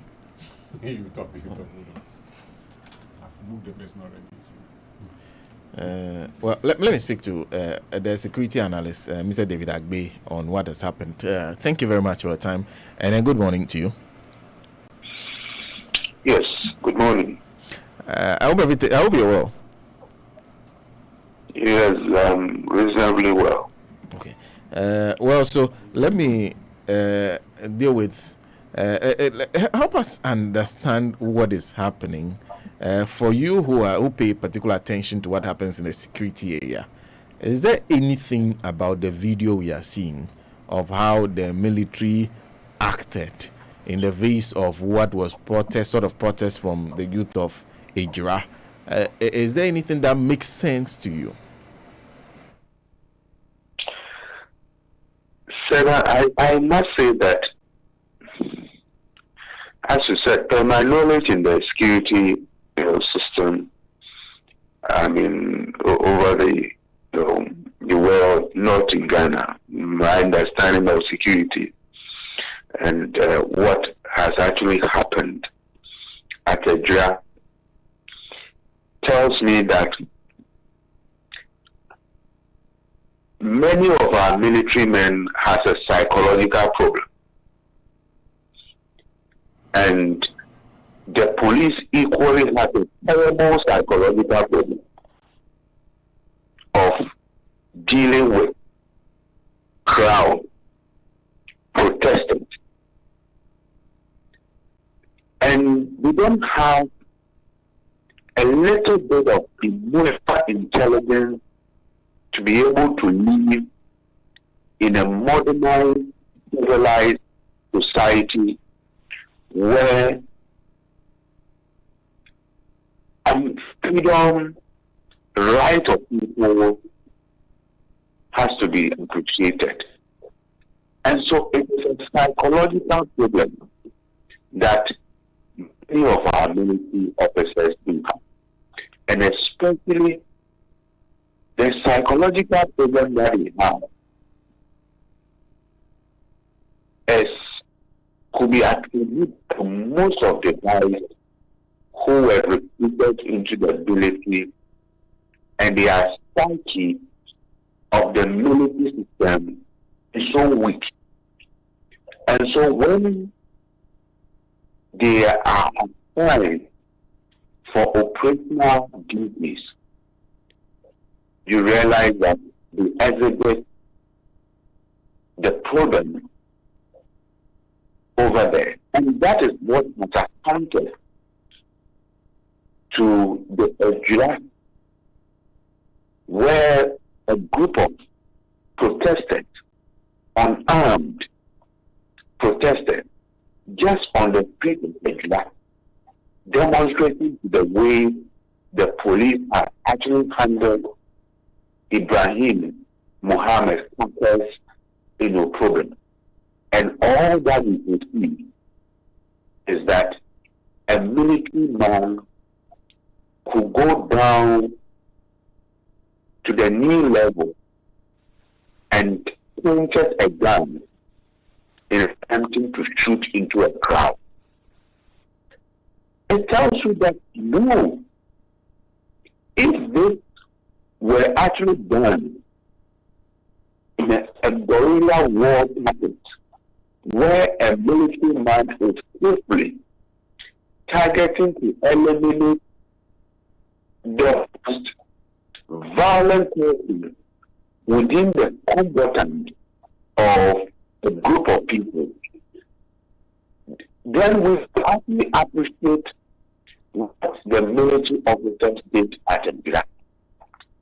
But just a group of people mobilizing themselves to demonstrate against the misconduct, the unprofessional attitude of the policemen at Ejira, and that one we are found to a military man shooting, policemen shooting a crowd, then it tells you that we have a serious problem in this country. It is unacceptable, it is unethical, it is unprofessional, and to the worst of all, it is disproportionate actions of a military officer. And I don't know other words to use than to say that these are a group of people who are not supposed to live in a civilized society. Those are very strong words to use for people who are actually trained security officers.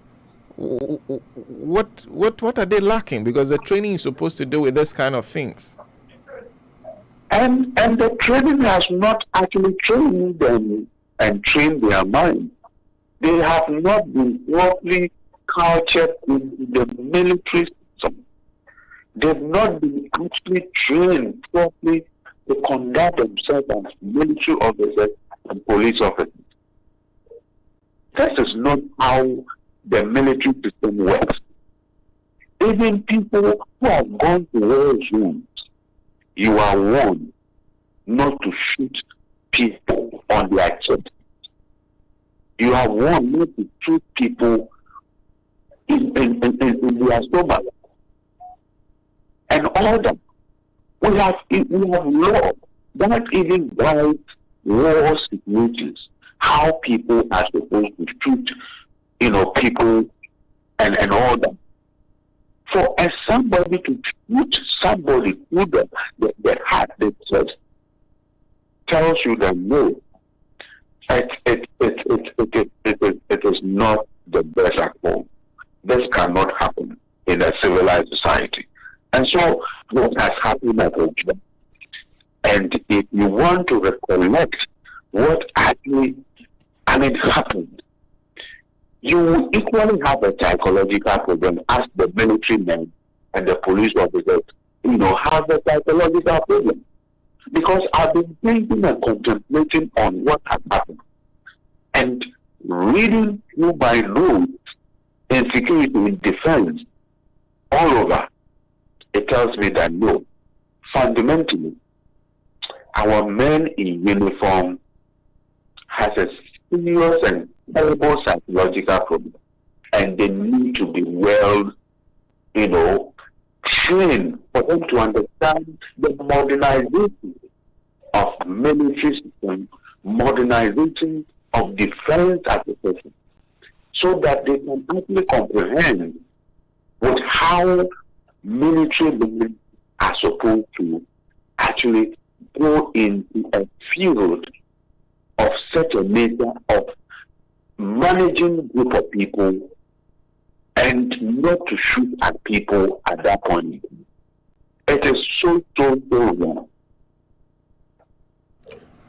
But, Mr. Agwe, we saw this in Techiman.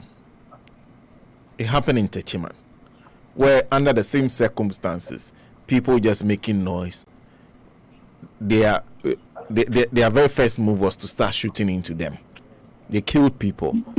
Yes, they did. Yeah. So, is it not also a failure of accountability, where a message is supposed to be sent out whenever an action happens that tells the people, the men on the ground, that you can't act this way? You see, what happened at Techiman is equally, it is even grievous to compare that one that happened at Techiman. In a sense that, you see, the Techiman one, that one, you could even say that it was an election moment where there was a serious disagreement. And so the military men misbehaved, they misconducted themselves, they were unprofessional. But when we come to the Jura one, it is a young group of people just trying to protect. And they were on the street of Jura. And I do know Jura and its environs, all the villages around Jura. I do know Jura, Sekedimantu and its environs. And the street of Jura, where they were marching towards the district police office at Jura, close to the district abandonment. I do know the environment very well. And to the extent that military men could target,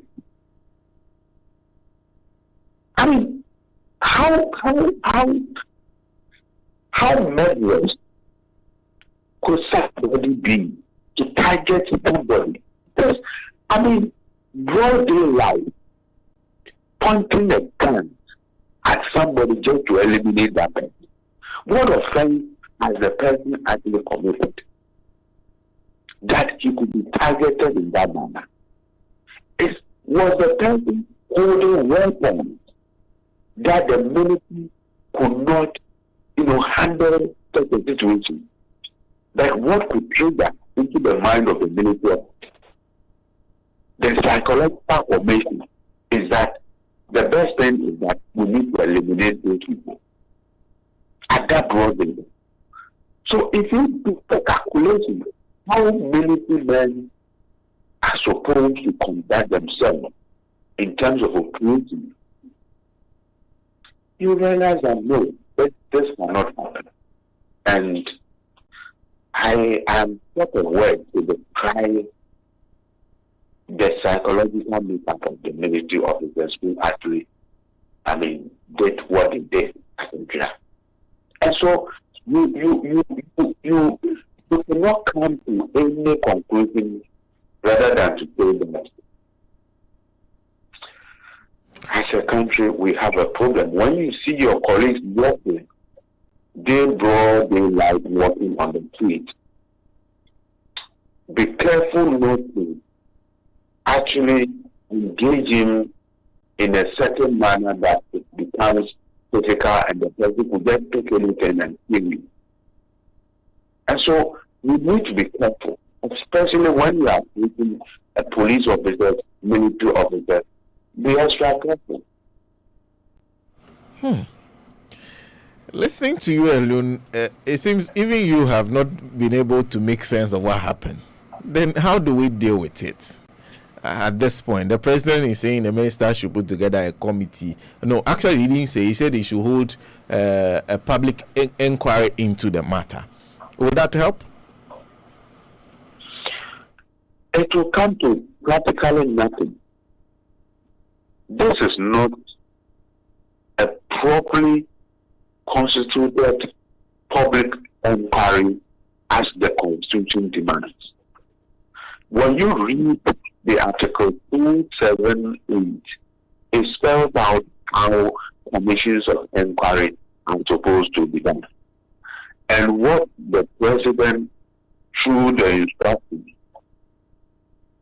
has mandated the Interior Minister to do is a ministerial inquiry. And normally, ministerial inquiries in Ghana, you realize that it is just going to be a wounded version of the problem. At the end of the day, the problem will not be solved. They will come and write a beautiful image, and you will realize that the problem has not been identified properly. You see, if you should compare this to what happened to Ayowasu Wentworth and the Commission of Inquiry and the white paper that comes from the presidency. I mean, how much more do you think that this ministerial inquiry is going to do or going to do a detailed work?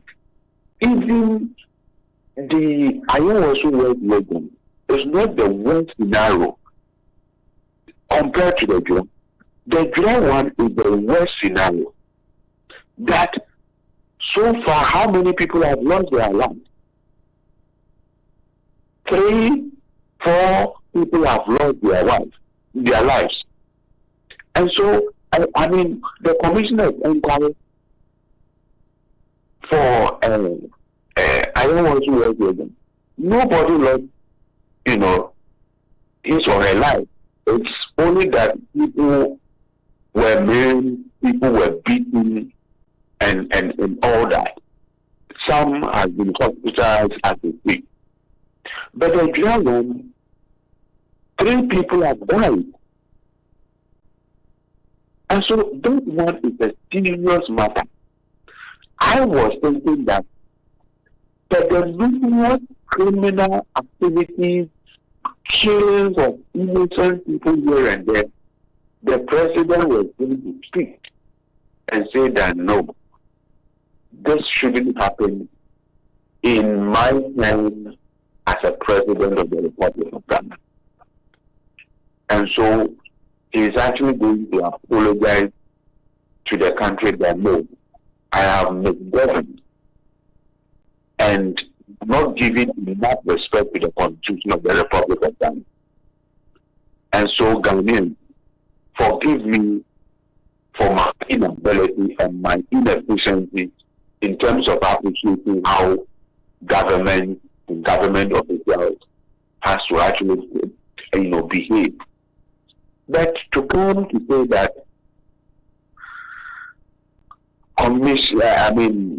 the Interior Minister should establish a commission of inquiry to present a report within 10 days, then it should tell you that they are just going to do anything after they present a report, and at the end of the day, no person will be identified, no person is going to be punished, and it becomes like a sector. So at least we are losing sense of government, and we are losing sense of how government officials, and how we need to protect our population. We are not coming to appreciate this thing. The fundamental thing in the Constitution is to give protection to your population, because it is the population that voted for you. So the main thing as far as democratic system of governance is concerned is that in democracy, you have to respect the views of the people. You have to actually give protection to your population and respect them, respect their fundamental rights, and ensure that peace and tranquility prevail. You cannot continue to violate the rights of your citizens, where your citizens just want to demonstrate, where your citizens just want to protest, and you say, no. Sana, I don't know what to say now. So the very first expectation was of a speech from the president, an address from the president. And then what about the matter of accountability? Because you're talking about the actions of the soldiers, that it was improper. If we can't get that through an inquiry, what do? We arrest them? What happens? I said that it is just going to be a window dressing. It's just going to be whitewash. You didn't listen to the Interior Minister yesterday? Good. So that said the thing. He was defending almost everything that happened, and his appreciation of security and how Interior Ministers are supposed to be, conduct themselves was not evident. All the things that he was talking about, he doesn't understand how security systems are supposed to work in a country. So, for me, I gather everything like, no, this is a typical lawyer thing to lie. And that is what they do best.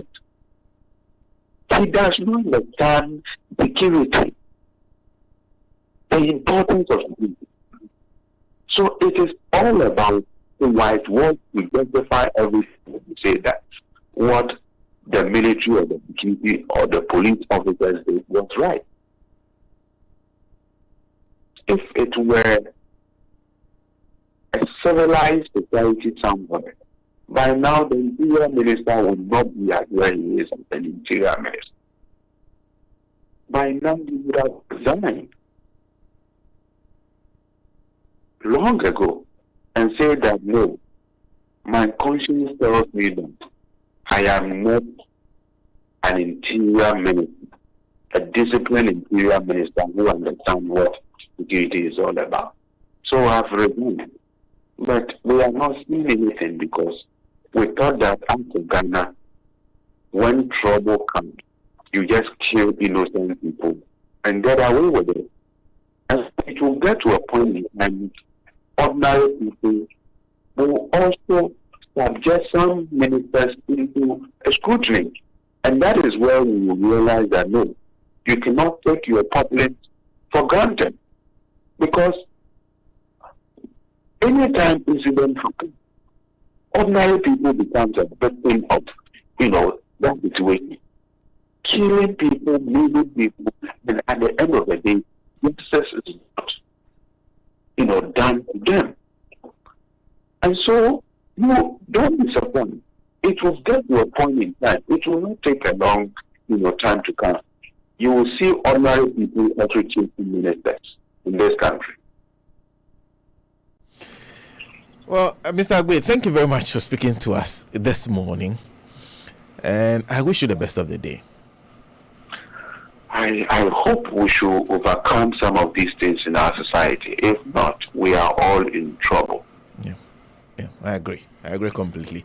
Mr. David Agbe is a security analyst. Always wonderful talking to him. For the very first time, Mr. Agbe seems to be lost for words. I think he's even now trying to understand how come this can happen. And Nancy, he agrees with you that this one there, that minister is not even qualified to undertake any investigations. That's exactly what I was talking about, Senna. And I think he just puts everything in their right perspectives. Because, as I was saying, Ambrose Derry has nothing doing with this whole thing. Like, he shouldn't be seen around it, because definitely he will go on the defense. Did you listen to him yesterday? No, I did not. I did not even listen to him. But I had when I saw the press statement from the presidency, I had concluded already. I was not going anywhere. Yeah, I had concluded in my mind already that this is going nowhere. Then you are now telling me about what he was doing yesterday. So, he's an interested party, I said already, because those are his men. When anything goes about, when it comes to how they were trained, it will all go back to his office to come and answer. So then, you put him as the one to go and do an investigation and give recommendations. What do you expect? He will say they've done what they are supposed to do. And so that thing of an inquiry into what had we have all seen what has happened. As a president, if you think there is something you have to do it now. We don't wait for any inquiry. What haven't we seen in this country before? Emil Short Commission. What has happened? They have given you recommendation book. How many pages? What has the president done about it? Nothing. You are now telling us that Ambrose Derry, who is already defending what had happened, to go and put a team together and say he's doing an investigation. Doesn't make sense to me. The president should come again. And I agree with Mr. Agbe that he should have spoken about the issue, condemn what had happened, and say something reasonable, meaningful to the military. If he had even said the military high command or said what should do this investigation, or better. Because I still feel that there are some people there who think that they are dragging their name, the whole military into the mud too much, and therefore they want to stand for the profession and do what is right. I still feel deep in my heart that there are some people in there who would want to uphold the profession. In the military? Yes. Where the president who has never been is the commander-in-chief. That is even better than Ambrose Derry. Ambrose Derry, the Senna, he shouldn't go anywhere close to this thing. That commission will not, it will not get us anywhere at all. It won't get us anywhere. But then again, I was thinking, this is not the first time we are seeing the military do what they just did in Nigeria. Teshiman South, even Parliament House. Yeah. It happened in Parliament House. What has happened to them? Nothing. What have you heard about that case? That was Parliament House itself. But Nancy, I'm also wondering, does that also not speak to the president that you are hoping to hear from? That all this have happened, he's not said anything. He's not found anything wrong with it. In fact, he justified Ayawaso West Wagon. So the military that we have now acting the way they are acting the mannerism of the president, because I'm feeling that that's the way you want them to act. You can say that. That's the direction of the commander. You can say that, and you are right. So this whole commission investigation and everything will not yield any result. Trust me, Senna. They will come back to, oh, the military did this. The police started by lying to us about what had happened, that the people were carrying guns and ammunitions and whatever. Meanwhile, that wasn't the picture on the ground. Then, Senna, the president issues that statement. Then the IGP, then he says what? In his speech, said that what? There were enough reasons for the use of deadly force to kill a giraffe protest. There was enough reason, yes, for the use of deadly force. Yes. Okay. This is the Inspector General of our police service. Okay. That's what we all saw in that video. There was enough reasons in there for the police to use deadly force to kill the protests. So in my mind, I'm just thinking that this is a signal to all of us that anytime you gather to protest that this country deserves better, the people in this country deserve better, this is what they will bring to you. They will kill all of you. But let me send a signal to the powers that be that they should buy bullets enough for all of us in this country, because for the protests, we'll continue to protest. We'll continue to call for this country to be fixed. And the Fix Ghana demo will come on. It will. So they should be ready to kill all of us. Then we know that, yes, we are all gone. Better than these kind of things. If it is, a way of sending a signal to us that anytime you gather in protest, this is what will bring, this is what will happen to you, then it's a lie. It is a lie. Because I don't see why we are getting here just because somebody is calling for Ghana to be fixed. We are here. We are being killed because we want Ghana to be fixed. It doesn't make sense to me. It does not make sense, and I'm not sure it will make sense to any proper thinking human being. Then we sit here for some people who claim to be celebrities. Who made them, I do not know. Somebody like Shatta Wale to come and tell us that it is, what is the word he used? Uneducated, disappointed, uneducated people who would sit or who call for Ghana to be fixed. And I am looking at him, Shatta Wale, this morning, and I am like, what sense is in his head? What kind of sense does he, Shatta Wale,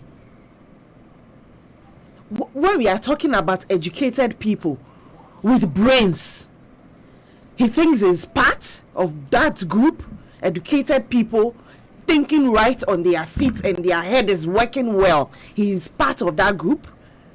Seriously, when the Doomsaw, what is the thing, Yvonne Nelson thing, the Doomsaw vigil, stop Doomsaw something, that vigil Yvonne Nelson led and all that. See the number of them who joined that demonstration today. They think that, or they feel that it is not right for some of them to also come and say that Ghana is not at the place it should be and therefore it should be fixed. They think that no, this time around, no, people do not have the right to call for the country to be fixed. So Shatta Wale can go and write that on social media. And I think that if you still follow that boy at this moment, then you are the one he is talking to. If you are still following him, because it is your follow that will give him the kind of presence he has on social media for him to put that thing. So if you are still following Shatta Wale on any of the platforms, Twitter, Facebook, Instagram this morning, then he's directing that message to you. Because who is Shatta Wale? Who is Shatta Wale? Shatta Wale of yesterday, bandana, Like we don't, like if it's somebody who just came and then everybody's talking about it, then fine, we can all say that, okay, let's listen to him. But not you of yesterday. You think that today God has blessed you, you have some money. In fact, with Ghanaians, the blessings of Ghanaians has made you what you are today. So you can look at us and call off all of us foolish, stupid people, patronizing me. You are uneducated. You are disappointed in yourselves. I don't blame him. I don't blame him at all. I blame the people who are feeding him. Today, he can tell us that, do you know the number of houses I have? I wear this amount, that is the price of the shirt I wear. The footwear I wear can buy you your life. But seriously, if that is what he thinks life is all about, then he should rethink it. If all he has to show for life that he is living is material things, then I'm sorry. He should come. I will take him on a tour to my late boss, Kwesi Sainti Bafo Bonnie's house in Trasacco. That house is a mansion. I will take him on a tour of that house. I'll take permission from the family. They will open the gates for me. I'll take Shatawali on a tour in the house. Then I'll take him to Babo's tomb. It's nothing. Material worth is nothing. If that is what he will use every day as to why he should be given the platform to tell Ghanaians that they are not serious, then I'm sorry. I'm so sorry for him. He's not living life. He's dreaming. So he should come again. Well, let me read to you. Okay, so I think I just lost that. Mohamed Sani Akimi says they are well to join the demo. Maria Damsona, ignore the low-minded MPP social media. Okay. As it is the Dumosana, let's wait and see what happens on the 6th. Mohamed Sakib says, good morning to you. Philip Adika, the slogan discipline written on the chest of the Ghanaian security persons have now changed to indiscipline. Buzi Beto says, good morning. Good morning to you, Buzi. Good morning. Alexander Kwekudaku is also saying a good morning to us. David Livingston saying, please tell Akufo-Addo if he has no solution to hashtag fix the country now. Campaign, he should resign, okay, and not kill us. Kobla says, when they were holding the Komi Preko, it's so funny all the terrorists were asleep at the time. You know, that time there was no terrorists. Maria Adams says that the demo should be all over Ghana, not only Accra. Amina Espan says a good morning to us. I think for those who usually demand that, it requires mobilization. Mobilization cannot be done by one person. It takes a lot of work.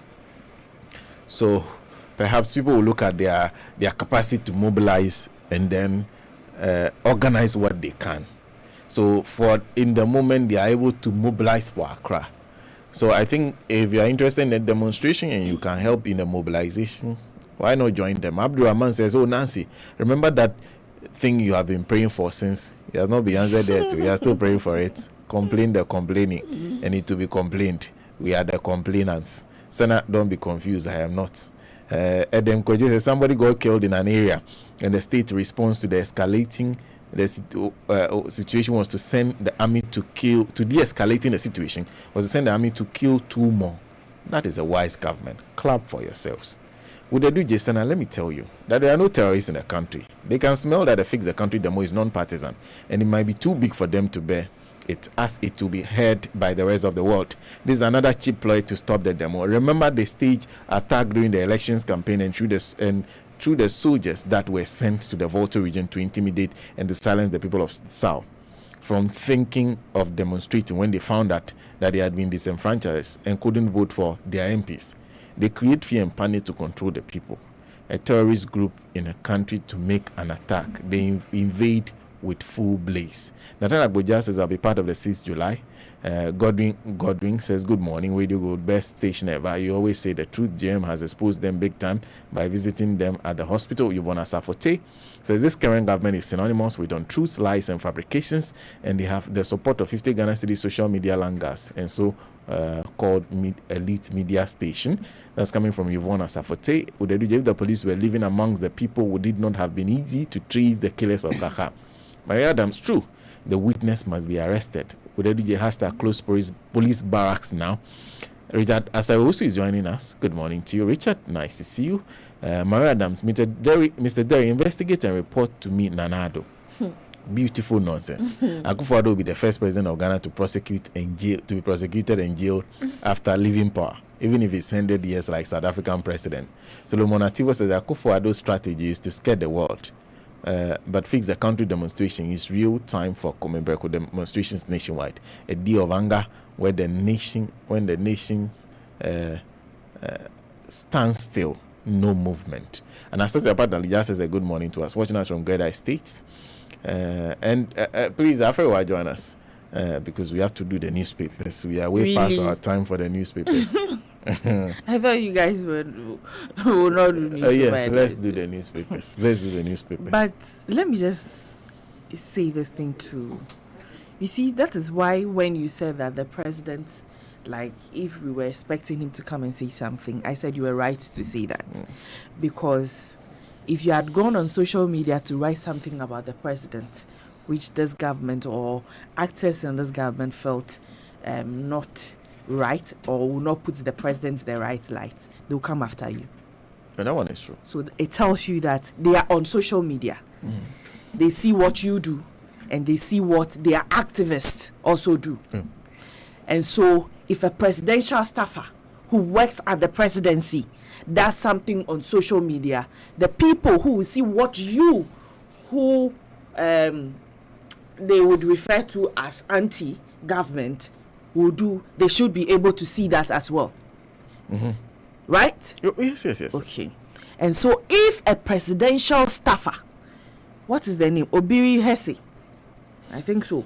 Hesse Ojiri. Yeah. I think that is the name. Would sit on social media and write nonsense. He works at the presidency. What did he write that nonsense?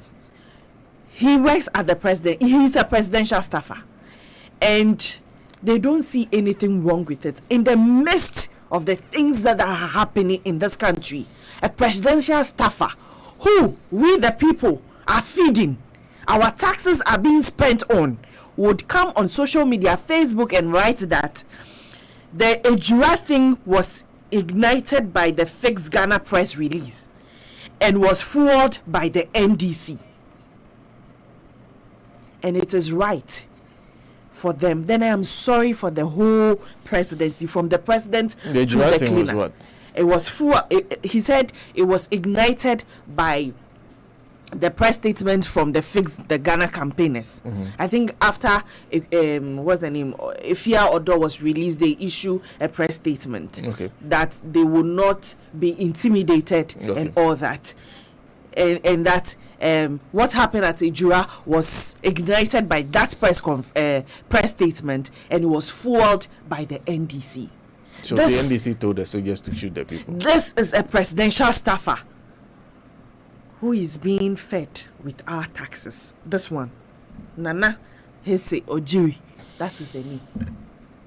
Well, this one's NDC will come and tell me that me, because I don't have PhD, I can't be a presidential staffer. Betty.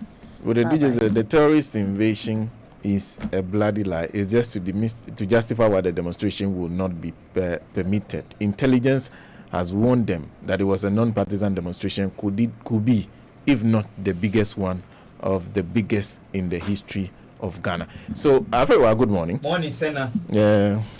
Okay, that's for you. You usually have something to say, but bear with me. I will let you and Nancy take the newspaper headlines immediately. When we come back, yes, you always have information. Olympic Games, no, yes, yeah, condom. Huh? Olympic Games, no. How about you, Pat? You're sharing condom, free.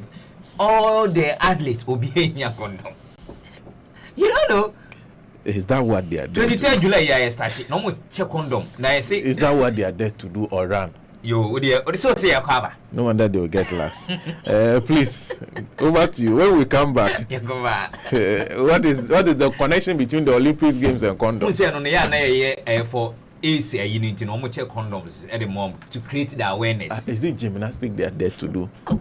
not athletics. Athletics. So what is the condom for? Are they wearing the to condom on the their awareness? feet? Say is That's when you leave the field. Yes. When you leave the yes, field yes. and you have to go and do something, use condom. That is it. Finish. When you leave the field. Yes. When you are out of the field forever. And you go into your rooms and you want to go and do something, use condom. You rest. Finish. You rest. And prepare for the next day. Then you don't have any problem with you. Then if you go and they are sharing the condoms, don't take. You can collect it and come and give it to somebody in Ghana. Like you. I said somebody in Ghana. So back to a free wine, Nancy. I'll be back. Okay. Yeah, we shall for Ghana. The Shimama and yawoda na yese July no da edi kan kra enu ena yewo ende na yese nka first no de anka na holiday but say no de ye yi de film ntena no enye holiday a yese yeguso a ye namu a enya sem kuma kra emra so say na no peku akrata ya abagwama so na poso no ye baba yinu makoma ye nche ho kra baba bo ne komi ni na tifin sem no enyina etimi aba na wahu nsem a edi atenantwi e wo krom ha ensem atela atebuno tabunu ene de eba e wo show is na sijua crew no very tight papa the Rastaman Sena Numbo or the first half na kwa gugu wi obesan ba Mr. Martins we chiro Eric Boating wono nso producer extraordinaire ala Godwin ene de ato so tafa ohwe Nancy tina come papa edi ahu ya fiu anya fiu ni nyina no hwan ya Godwin ena na we we oye security analyst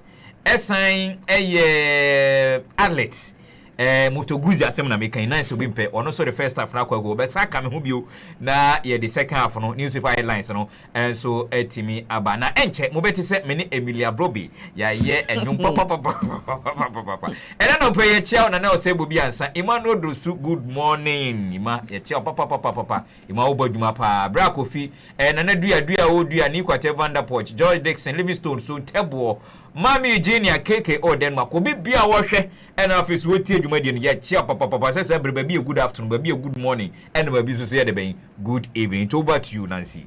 Okay, so let's start with the Ghanaian Times newspaper. We will build on gains reforms that got Ghana delisted from FATF. Finance Minister is saying Lands Minister justifies burning of excavators. ITU runs Ghana third in cybersecurity. Is that development in Africa? Ejura killings. President orders probe, asking Interior Ministry to conduct public inquiry. Calm returns to Ejura after angry youth, security personnel, violent clash. The Ghanaian Times newspaper. Abusia for Ghanaian Times sensa say ene anope say no mame esla usu kufumami funi edahana ITU eno ma rank Ghana say third when it comes to cyber security development in Africa and Tanzania as you know Mauritania mu nyina edienim Ghana third and also ensem ababipiem GT Ghanaian Times ha sanso ena Land Minister na yese owura ginapo asem na yeka okupiem wakratafa aduonu na ya enim ha no wode nsem na ba wo kyerem se Land Minister wa chechemu de ntia wo se ohye se empanifo na wo hwe na ebetimi atu galamse ase no omokọ ho na omho excavator bia momon kasa omde ba fie momon kasa omde koba bia wo mo enhye no eno so watimi akyerkyeremu a GT Ghanaian Times ede ho nsem enso etimi aba Mr. Ken Ofori ata Ghana for so say Yebano financial action task force party say Ghana no yabo ehumade papa eno wo chem say betimi ahwe aboa ama Ghana so no say obia betimi aba ede ne sika aba be hye nwuma mu okrom ha ama mpuntuo so no etimi aba nteno so no aba bepie mu ewo GT Ghanaian Times ya ejura ensensem ya mfoni wa Ibrahim Mohammed kaka oha Muntala Mohammed ewa ha ena afi so no Abdul Yusuf ono so ha onunyi yakura 25 and afis no 26 a omanyina emfoni ewa na Ghana mapani Nana Adodankwa Akufu Ado Drogba ena wahye Interior Minister se papai enhwe omane na fu amakomaku edu se omfa nya nhwehwemu emfanfa de course dwanu mu nyina no omfa wonsem nyina enso entimi emra na nanim ha no ena kriteria san de aba se de ase ejura no ko ho a ehwadwofom kakra esanse mabuom ho any security personnel no omu nyina atom ho ase a eho enso etimi adwo enti ho nso ensem ewo GT Ghanaian Times enim ha abusiafo yede emamo ene anopai. The Daily Graphic newspaper, 22 notorious robbers wanted. 50,000 Ghana cedi reward for informants. Levy to fund mental health advocated. And delisting from money laundering. Investment inflows to swell, Finance Minister is saying. And Ghana ranked Africa's third in cybersecurity. It comes with a photograph of Esla Ekufo. Jinapong justifies burning of excavators. The Daily Graphic newspaper. Abusuafo yemfa Daily Graphic and so na mfoni elha Mr James Opon Benu IGP na say wono mfoni elha wa honhon papa na o chemi se yenuanom a sebi wo mutirim awudie nkuto womo pese Ghana be yie an Roberts asem na mekan na nipa makomako aduonu emienu notorious an Roberts pa ena yese no police for ese omuhiam na sika botiam de ato se wo bibia obehwe etimi aboa ma police for nsa etimi aka san Roberts die omde sika no ebeba no na 50,000 Ghana cedi reward ena obia obetimi anya konya koma police for tip off no na omsa etimi aka san Roberts sika no ye de emawa eno so ababetom ewo Daily Graphic anim ha sa enso ena Ghana photosound for so for Ken Ofuriata papa iso ensema babepiemu ewo Daily Graphic anim ha na o kiremu ese udi wani echemu pa ewo Financial Action Task Force American ene wonsem eba ya wonsem ababepiemu ewo GT Ghanaian Time say de Ghana ya boy homode pa se yetimi eyedin enso ediafi money laundry ensensem no emunde say no say ebeboa ama investors enso timi abepiemu ewo mighty asman Ghana ha ama mpuntuo so no etimi akoso a enya asem kuma kranti Ken Ofuriata eno so emfoni ewo ha Ghana ya rank ye third ewo cyber security eno medical ne hosem aba say no Tanzania fiso Mauritania mo mienu ene edi enimu a Ghana ye toso makomako miensa maami Esla Usu Minister of Air Communications mami emfoni enso ewo ha na Jinapo so etimi akasa edi afa de ntia o hye say excavators no mo site na excavators no ho a wo mo ehihye nyina no se amamra no constitution no ema Ghana ema ho kwan se environment ne kwan betimi afa na yabo ho ban ne de yentimi emfante no ena wono enso etimi nam so a wo hye se wo mo be site nyina excavators no wo hu na wo mo enhye no ho sem so no aba bepiemu enso ewo biche Daily Graphic anim ha levy enso 24 se mental health betimi abua nesika obia timi akọ aspect ya yontua taku anase sim sempoa eno so no Daily Graphic de ho sem aba bepiemu ewo ha kratafa to so edu ensia ukọ ho a ho sem no nyina enso ewo ha enya sem kuma akra na ukọ Daily Graphic achi a yenuan mo agbagbulo hye no yesi eyom de omo akọ aginkotoku market no ese no omo ahyase a wo mo park mu jeni ni ade a enya sem kuma akra na no pay ko hwe aginkotoku a ho aso se bibi no ho sem nyina no ewo Daily Graphic echia. The Daily Guide newspaper, more trouble for Infantiman MP killers. Kaka killed by brother is a question. Nana orders public probe. That is the front page of the Daily Guide newspaper. I was for a Daily Guide so the ode aba enano pay na say more trouble ede ma womo womo etimi eje Infantiman MP ekra edifini somebody said ye said eba no enya sem kuma akra eno yes Infantiman MP Miche Central Region Eko Kwansa Hayford enem rante makoma miensa me no ka say a police for ede charge different kra ena assign aboma enya sem kuma akra ente no so no aba bepiemu e Daily Guide enim ha na kaka asemi aba betomu bio na okopiemu e Daily Guide enim ha kratai chiremu say a police for fresh arrest kra enra and a police for ensa etimi aka abrantie baako a womu ejidi say oye kaka no ninua berima aye friend baba idi na baba idi aba bepiem ese wono eka ho bi na kaka yi womu eje ne nkwa na sare kra edifi ne nsem a kosen ya Daily Guide ebisa ne se kaka no ono ankasa ni nipa anasa ne bra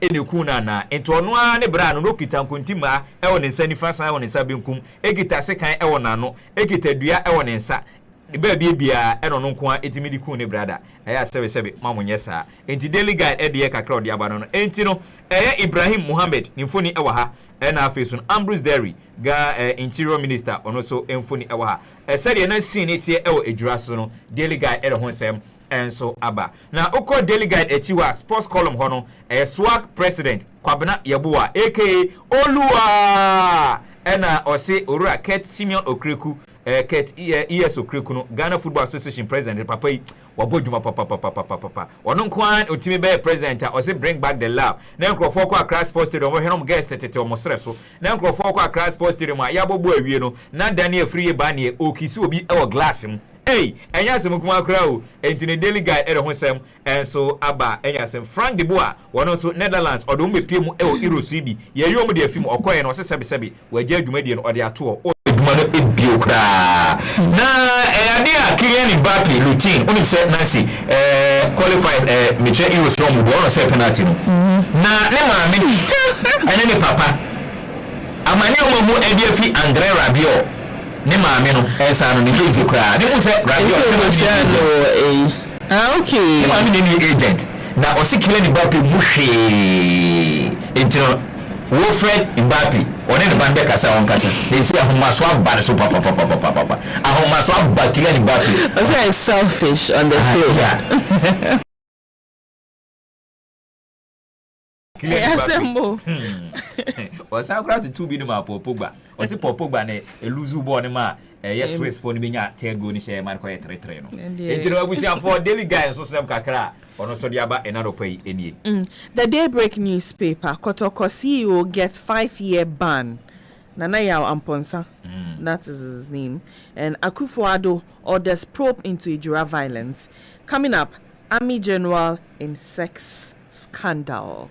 The Daybreak newspaper. Abusia for him for Daybreak enso entwaso na Daybreak anim ha no na nado danko Akufo-Addo eno wo chire mi se eye Ijura violence no wa shemponi for se omunye nhwehwemu na ne fam akomako edu de wo munye nhwehwemu ni nwie na mo fam report enso entimi emra abontintim foni no ai wo Ijura no bi wa ha. Ambrose Derry, Minister of Interior, ono so ewa ha na de eba sokra Army General bi ena esi sex scandal pa me pese meka mana kwa chiri entu de ma mefa eno so no ensi ho Krobia Kumasi Asante Koroko omu Chief Executive Officer wono stakeholder ewo FR Rangers na FR Rangers for eno mo chode ma Ghana Football Association for say Division 1 omo bo no omo mobile MTN FA Cup no omo mobile omo dom reasons nyina e de koma FA for no na later eno mo se dabi sebe omo no kan ne mom no o ma san wai omo be mobile na no na FA for say dabi entimi ni nsemfo sa enti omo ye moma ye hwemu omo ye hwemu no wie no say no omo de 5 years ena ato tabwa na ato FAR Rangers for ne say omo ntimi ensi akan e wo Ghana ha say akutu ball say mango ball say ball bia mu ntimi mu bi wa ha players ne de omo so omo tron famra player status committee no meji free agent enti no oje free agent na obetimi de akokotoko obetimi de akohas obetimi de akoclub bia enti so say na na amponsan so ye stakeholder e wo FAR Rangers e no ye see wo de makotoko enti no na ye se ban na de ama FAR Rangers for ebi be kapa enti no eno ni ensema Daybreak and so the aba pay. Okay, the Business Analyst newspaper Ghana expects biggest ever cocoa harvest. We can only pray that happens. Uncertainty over MTN Vodafone 5G internet initiative. And GJA's June 4 donates towards treatment of Siamese twins. Calls on the media to support the vulnerable in society. When we say June 4 or contestee, GJA presidency, and Mr. Me candidate were her friend, Gayat Mensa, also a contestee. But let me congratulate June 4. Say what donate Siamese twins. No, I don't know if you have seen the pictures or the videos. Yes, and those are my nieces. Oh, sir. Yes. Oh, fine. Papa and my cousin, me uncle Ba. Yes. Fine. And you for why yes. And yes, why I mean, anybody who does something like this, the person must be commended. Yes. But those twins are my direct, like, nieces. Oh, fine. Yes. Fine. Any business analyst so dia kakra dia ba no emi say there was why the GJ June 4 wa donate sika de ehwe aboa no ye di kan wasem na always say there whether 9 where the crowd they say kwame na MP ne sister fia ne boy said the way dan na ye no said the way dan na ye no say ye pese afi wo said the way dan na ye ne adwuma pa Cocoa 1.4 so ma bo pa dia omo expect say Ghana biggest ever cocoa harvest no ye binya no eye afi eno no ewo business analyst no na MTN for na face no other telecommunication network no enom say omo person ka household na face no institutions ni nyina no nka 5G o no bia enso etimi enya na no ensema the chief executive officer edima MTN Selom Adedevo Adadevo ono so dia tuga daily analyst enso edi ababetum kunkru entino Adadevo ono so aba. The Chronicle newspaper, SSNIT NIA cards to merge soon. Police seize 2,882 AK-47 bullets. And when you see the bullets here, hey. And M16 rifles from suspected armed robbers. The weapons and ammunitions have been displayed here on the front page of Chronicle. The Ejura shooting trigger happy Abongo boys in trouble and happy commander-in-chief orders probe. That's the Chronicle this morning. Busan for yen Chronicle kata so the odiaba na SSNIT NIA card na omo ba be imeji enchekra na ese no be te collabo won ba be kabum na azizi kabotia ebetimi ahwe magana yetimi asave no enya sim kuma akora anti krata fa to so nwotwe eno so eho sanso na police for ohwa enfoni a ohane 2882 AK-47 bullet nkuto enye sika AK-47 bullet nkuto a o masizi ene wa ha na ohwe said ye wo mo timi an number 1 to 16 item and afis in quantity na AK-47 no eye baako na M16 no eye baako pump action gun the croa no eno ye baako shotgun no ye baako pistol eno ye locally manufactured one baako wa ha na AK-47 ba ammo no say 2882 rounds eno no otia we na croa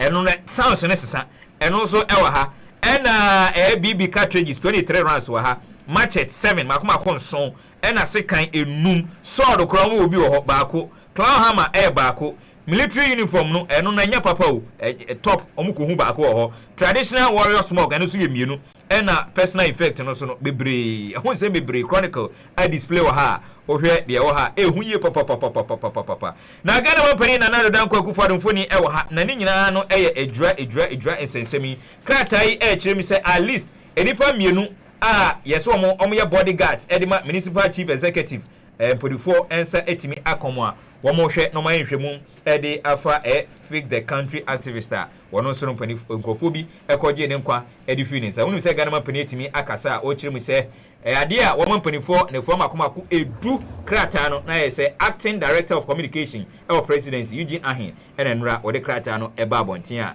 eno nso no ababe piemu ewo meche Chronicle krata yi anim eha nti Chronicle na no pay wono so de kakra ode aba na okọ Chronicle sports column hoso de a na ade a Tottenham Hotspur omne Nuno Espirito Santo omne no awie kra say ono na new manager le de ma Tottenham Hotspur sanso ena Rafael Benitez say no so be new manager ede ama mechre Everton na Everton supporters say encommon pay Rafael na still papa yi wantefo asanko sign contract no ede ama Everton boboko no enti no so no ewo ha enya semkuma kra na wonte ya Leicester City for say omuhiame na me mebo defense and fa emo ba wo bobo me oskura mbobo okay.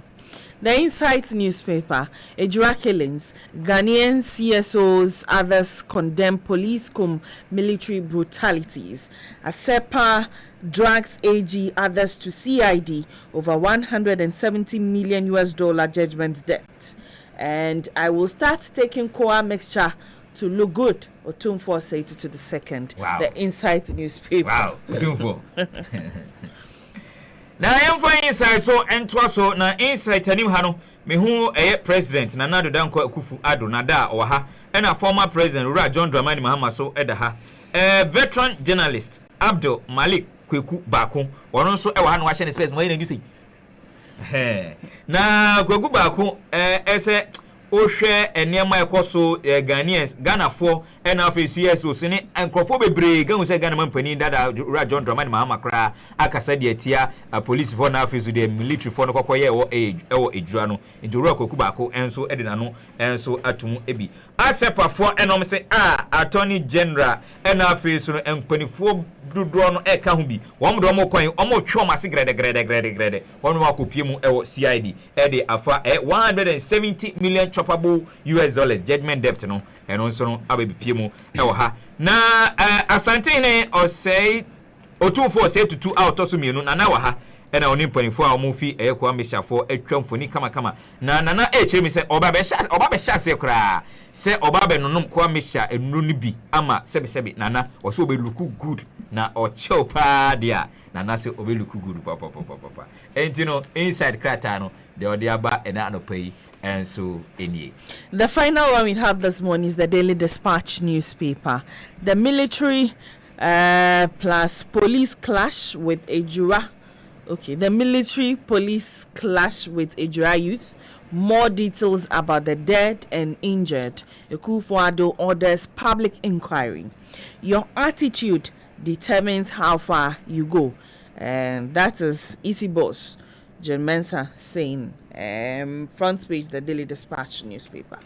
Abusian for yem fa krate twa to kra na no pen fa emra eno any the Daily Dispatch na enim ha no military na afesu police for ni mabuna womo ewo ejura no na krate chemi say more details and so etimi aba ede afa womo mutimi hwere omo kwa ena wo face no womo a omutimi eprepraye ewo ho no ntina na do danko Akufo-Addo say entempa womo nye enhwemu na Abrante Mutala Muhammad 25 years Abrante wetimi atwa nananom ewonse do a enyase kuma sanso ena Abdul Nasser Yusuf ono edi mfinhia makomako aduenu ensia wono so no etimi ehwere ne kwa omofoni eda the Daily Dispatch enim ha Mami Jen Mensa Adokwe EC boss Adoko no kungbemi aha ono ewo ha na ni wig dada na onsesa no owo ha ena okita microphone ena ochim se wo attitude wo neye ena ebe kireo ba bia ebetimi ede wako nti wo neye no ebe kireo agba bi potin a obekọ obetimi akọ wanim anase ehwa ena obetimi atena eno so eyensema EC boss ede atudwa akopie mu ewo kratafa etoso mienu a ehwo so ensem ewa enye asemkuma akra enti we eyensema the Daily Dispatch and so ede aba enanope a obusuafo ye di ewie kra enti enanope ko wakrata aba agwama so na poso ena ye de ho nsem nyina enso etimi amam ne enyi bi afim ya fa bi so entimi anka won se de tie no sa pepepe ena ye de ebae na eye Abrante Lionel Andre Messi Kusitini onu sina kan ede ma eye Barcelona e Spain montin so me no ka sei Abrante no sena ne 4 year 674,000 and I say $1 million contract ano ne Barcelona ewo no ene ni nyina etimi abana wiye entimi no ka sei for the first time in his career Lionel Andre Messi Kusitini why free agent na manti amatikra say hasofofo mo che kotoko nansen ya no o be so mo tro de kotum sen ka be ya Messi mebobo famo. Hasofok wants to Messi to come and play for them. How old is Messi now? Oh, Messi is 34. 34. Oh, okay. I hope he's not using the Olele Kingston age song. That never increases. In real age. Oh, okay. Real age. That's good. Yeah. That's good. So Messi is not a free agent. Yeah, anybody can take Messi. Olympics for Krabby Team Atrako. It's too much trouble. It's too much trouble. Yeah. Well, thank you, ladies and gentlemen, for the newspaper headlines. Yeah. Still, you will see that Nancy, you still insist. Yeah. Former athletes. Anyway, that explains it. Yeah. You are justifying the condom issue. Oh yes. Okay. Now, do you see how Nancy lost her speed? What speed? Oh no, that wasn't it. One, no, I will not take that. That was not how I lost it. Hey, no, let me keep quiet. Was one. You lost interest. So at a point, I just lost interest because I'll go when it's time to go for zonals or regionals. Then you say, so you can't go. Yeah, I can't go. So I just decided that okay. So what's the essence of going for inter schools, inter houses, and those things? And then I can't go further. So I decided that was Form 1. So I was planning up to Form 1 third term. I told myself I will not do it again. But what really convinced me or stopped me was when I got to SS2, I had a boyfriend. Hey! SS2. What did I say wrong then? I said how Nancy lost her speed. Yeah, so me, I have already, I have said it. She had gone come to the same point. Yeah. The point I was making that you were refusing is the same point you are raising. Hey, what a wow! This athletics that was replaced by people. Yeah, you know, mo bi. Obia GC ni bi. So obia, but almost mo obia yusu ho. Or the obia obitima bi yusu. How can, who says they couldn't have got to one when they get to? Who is making that WAP? You give people things that you said they can't use. Yeah, mom one say obia yusu condom near their mom no Olympic Games no. Ase. When Olympic Games na nka 2020. Then they shouldn't have shared. COVID-19 no 23rd July number starting. They started on 23rd July. Yeah, Black Bombers Ghana. Yen dia no moko. Na Ghana man fini so mko no mko je medals mfamra. To mo na me say condom no benya bi. Yeah, so far as where is it? Tokyo, yeah. Japan. Yeah, Japan. Okay. Somebody and Papa. Have you used it before? Oh. Have you seen it before? I'm Richard the in Africa and you feel. Oh. Anyway, but do you know about our contingent that's going for the Olympics in? How old do you know the contingent? Oh. Yara. Is it only the boxers that are going and the athletes count? Athletes are also going. Do we have any chance of winning anything? Oh. Because I haven't heard anything that suggests that there's somebody with the prospect of even getting fourth. Oh, you bet me. Or placing in among terms them. Of athletes, you know. Bet me your chances kakra. But you say kwa ngosi agane abadi bia every bia kwa ngosi agane asaba. So, but you won't pay say this time round the omoko no. It will be different. Bibi bia we say ultimate tournament bia bibia no sabe kan bia no e ko yie de ma. So and I wait to a tournament we so it won't work. You do the best, it won't work. That one is true. Yeah. There are some tournaments where you have a bit of luck and also you have the right talents who are able to push it. So but I don't hear any name that convinces me that we'll get anything from the Olympics game. Perhaps the condom is the only thing we'll bring back. Anyway. Well, Anastasia Patanlija is joining us from Greater State. Good morning to Wood. Edu says, okay, I think I've read that from Wood. Leviticus says, let the good people of Ejira heed the President Nana Addo Dankwa's call for calm while investigations are underway. Condolences to the bereaved families of all those who lost their lives. Abdurrahman says Zongo 7 gunned down by Akufo-Addo tax by the police. They were armed robbers. 4 gunned down in Techiman South by Akufo-Addo tax. MPP said they were criminals. The parliament was ambushed by Akufo-Addo tax led by Punamani. Yet there's so much depended on NDC when to approve all those that perpetrated those heinous acts. Honorable Bawa should expect nothing different from other police reports on the Ejura shootings. I am emotionally pissed off by the NDC leadership. They are to be blamed. That's coming from Abdurrahman. Buzi Beto says President Nana Addo Dankwa Akufo-Addo failed the mark of leadership. Enoch Tete Kwame GH. Let me say a good morning to Enoch Akuno Azu. Nene Akuno Azu. I said Enoch. Nene Akuno Azu. Good morning to you. Enoch Tete Kwame says, so where are the so-called civil society groups who were loud when the NDC was in power? Are they aware of the insecurity, the killings, and the culture of silence under this MPP government? The hypocrisy in this country is too much. My regards to Madi Jibril. Good morning. That's from Enoch Kasamankese. Agboga says, the police officer once told me after coming out of the academy, this was what he said. He did not know that all his life before was okay, like until he became familiar with the law. Okay. So the life he lived before was filled with crime until he became familiar with the law. Now the recruitment of the people into the various security agencies are not done professionally. And through the scrutiny of persons, the background of the persons and profession, we should all know that we are developing a nation, not a recycling facility. This is Ghana, and the people put in charge of the states to manage what is the word here, and account to the people every 4 years or resign from their respective positions if they fail to perform their duties professionally and accountably.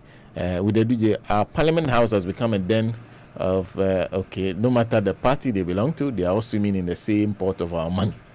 Tony Amankwasana, good morning to you all. I'm so angry and sad, but I blame anybody. I blame nobody than our leaders in Parliament. They approved these two people who are in charge of our security. They are, said they are Nordness and our brothers, so they should go through. And now they are killing the Nordness. Shame on to our leaders in Parliament. They say, Gebakofitela says a good morning. And Okakuna is okay. You are here. Sends greetings to Massachusetts. Says, you guys are our heroes. Thanks for telling Ghanaians the truth. Chief Senator, don't you think Ranado is giving Ashanti region what they ask for by killing his own MPP activists? Though it's disheartening at times, I feel I shouldn't feel bad when any misfortune happens anywhere in Ashanti region. 90% from Ashanti region. Make sure Ranado is giving 80 a mandate to rule. We all go suffer, but some go suffer past some. That's coming from Nene Akuno Azo. Benjamin Gunda says Parliament should invite the military command to answer questions. Abdurrahman, you see how ashamed you are. With what moral sense would you complain after assigning a hyena to sit on the determination of how goats should fare? May God punish you whenever you the use of probe investigate look into. Nashu Mohammed, Estella Graciela, Momestania Kimi says Nancy is on point. Estella Graciela, Nancy on fire. Good morning to his sister. Avonyo Christian Amenyau says I want to ask Ghanaian citizens a question. If Ghana is okay, I've read that. Lengi Chawenate joins us this morning. Good morning, Lengi. Stranger IGPs under MPP. Any submission about protesters is inhumane. Do you remember the one under Kufuor? He said, Judge. Agboga John says, and when one sits back and looks at the way things are going in the Fourth Republic under Akufo-Addo's watch, it's very suspicious and questionable. Aside politics aside, this is a country, Ghana, to be precise. What are the structures for which the president of the day used to govern? Is the constitution, right? If a leader of a battalion is blindfolded and ignorant of the present characteristic of national concern and a threat to Ghana's internal security agencies are not doing what they vow to defend. There's some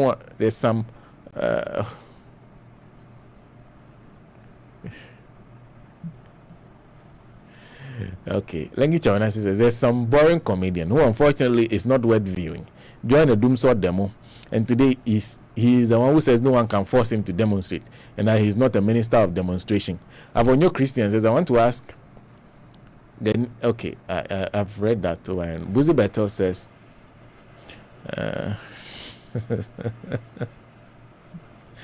Buzi Beto says Shatter Sports is expectation induced.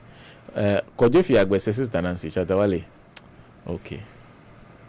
With the government and the police are always exploring the ways in which panic could be instrumentalized to silence anti-Akufo-Addo critics and justify draconian measures to deter any form of demonstration. Amenyavi Stephen, the first thing I did was to unfollow him. Before, I'm not a cheap thinker. I urge all of those who are not cheap thinkers to follow suit. Estella Gracela says, thank you, Nancy. Lengi Chawanati, when Akufo-Addo became president, Shatta was the first artist to receive a gold plaque from him. That's the reason for his behavior. He is being fed. Can he afford a Rolls Royce?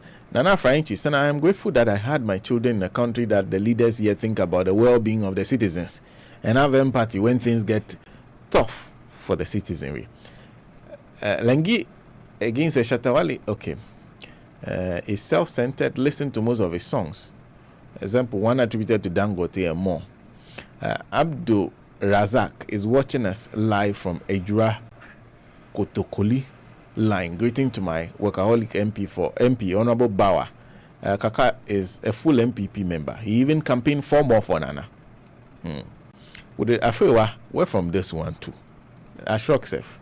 Citizens must say, Nancy, don't be surprised. Blame it all on the NDC leadership and the MPs. That's all. They could bite and bite well. People of a sort will speak, but only from hideouts and in shivers. Some disappointed leadership and MPs. Judy Mensah, NDC should start taking credit for hashtag fix the country and not run away from being accused. NDC people not Ghanaians, and didn't MPP do same with Occupy Ghana?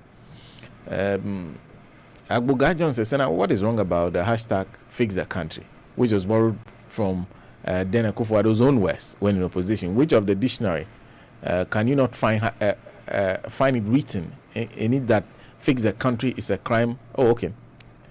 That you can find written in it that fix the country is a crime or abusive word. For who doesn't understand it? So-called learned people in authority should leave their posts, period. With the NDC should help lead fix the country demo as they lack leadership with the vim to dare the authorities. I don't think they will take kindly to that. I think the NDC has the followership to do their own. I don't think it's fair for them to jump in and be taking over demonstrations that they didn't start, movements that didn't come from them. I think what they can do is start their own, mobilize themselves.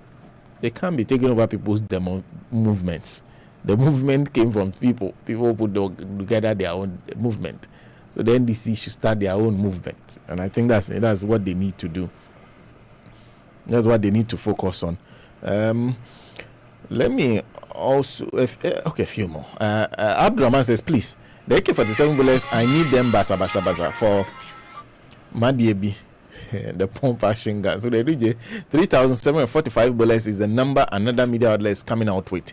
Inconsistency is the order of the day. Abdurrahman, Afewa, for defense power, don't forget to take Agbozo along for the condoms. The Olympics ones on my mind. Hello, Lumesa Afewa. I think your head must put you at primary school. Any other class or form will be underusing you. I love your school. I love your skills. IGP, the police must defend themselves. Lord have mercy on Ghanaians. Really?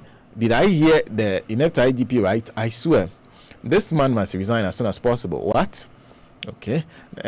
She again says Ghanaians are not safe under Akufo-Addo's government. Period. Lydia again says nothing bothers me more than the miserable MPP supporters, country broke or no broke. We all day inside. And Abdurrahman says, Sana, diabolic man. Would they do Jeffrey? Are you now promoting Olympic size? Abdurrahman, condoms are being distributed in the Olympics. Nancy, as an athlete, when you go home and you want to do something, Sana, Nancy, you know how you lost your speed? Said Nancy, I had a boyfriend when I was in SS2. That's Abdurrahman capturing our conversation. Dog Grace says, welcome back, Radio Gold. We've always been here. Nice to know you are listening today. Felice Cabela Adela is saying good morning. Good morning, my brother. I hope you're well. Let me read two messages that are on YouTube. This one is from Kobna Sapon. Says, our Komsun just locked the sea in the Volta region with a big key. And you say what? You say what? Good morning. Let me read that again. Our Komsun just locked the sea in the Volta region with a big key. I say what? Good morning. Hey, Kobna Sapon. Is that accurate? Mohammed Jawad Halidu says, good morning. All my brothers and sisters are Radio Gold. May Allah guide and protect you all. Please say good morning to Haji Akumapai and Habib Bantus. Okay. Her family, I'll be in touch. Okay. Thank you. I hope I got that message properly. But how Akumsun locked the sea in the Volta region with a key? I don't know if I am also in this country, so because I've never seen anybody lock a sea before. Abbas says, when the righteous increase, the people rejoice, or when the wicked man rules, the people groan. I'm yet to see some Ghanaians are going to vote. I'm yet to see how some Ghanaians are going to vote, God willing, come 2024.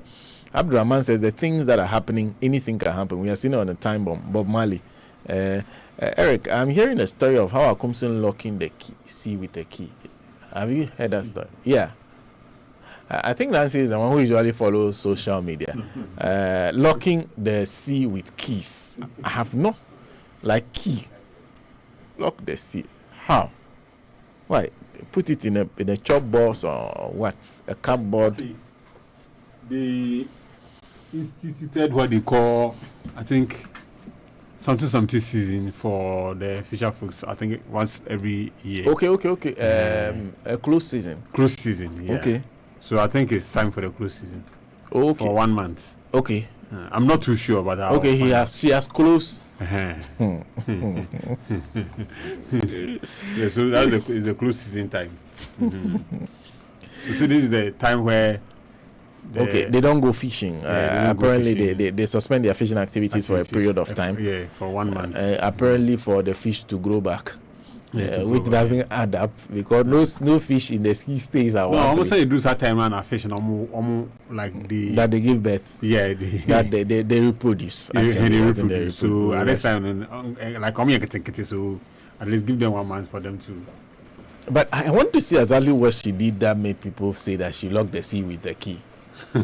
Because I really want to say, because the way Kobnasapon described the whole scene is quite interesting. They said go to the Ghana. Oh, so it's that the Ghana website. Okay. I have to read it. Okay. Go I have to find that story and read it. In the meantime, Jawad Rasmi says, "Good morning, my brothers and sisters at Radio Gold. Please tell SM Stevie Merku I will send him condoms from Sweden." And it says the Arab Spring has just begun in Ghana. Starting from Ijra, you say. That's coming from Jawad Rasbi, who's joining us all the way from Sweden. Let me say a good morning to Mr. Ekekwashi. Good morning to you. A good morning to Robert Kofi. A very, very good morning to Robert Kofi. Graham Johnson, a good morning to you.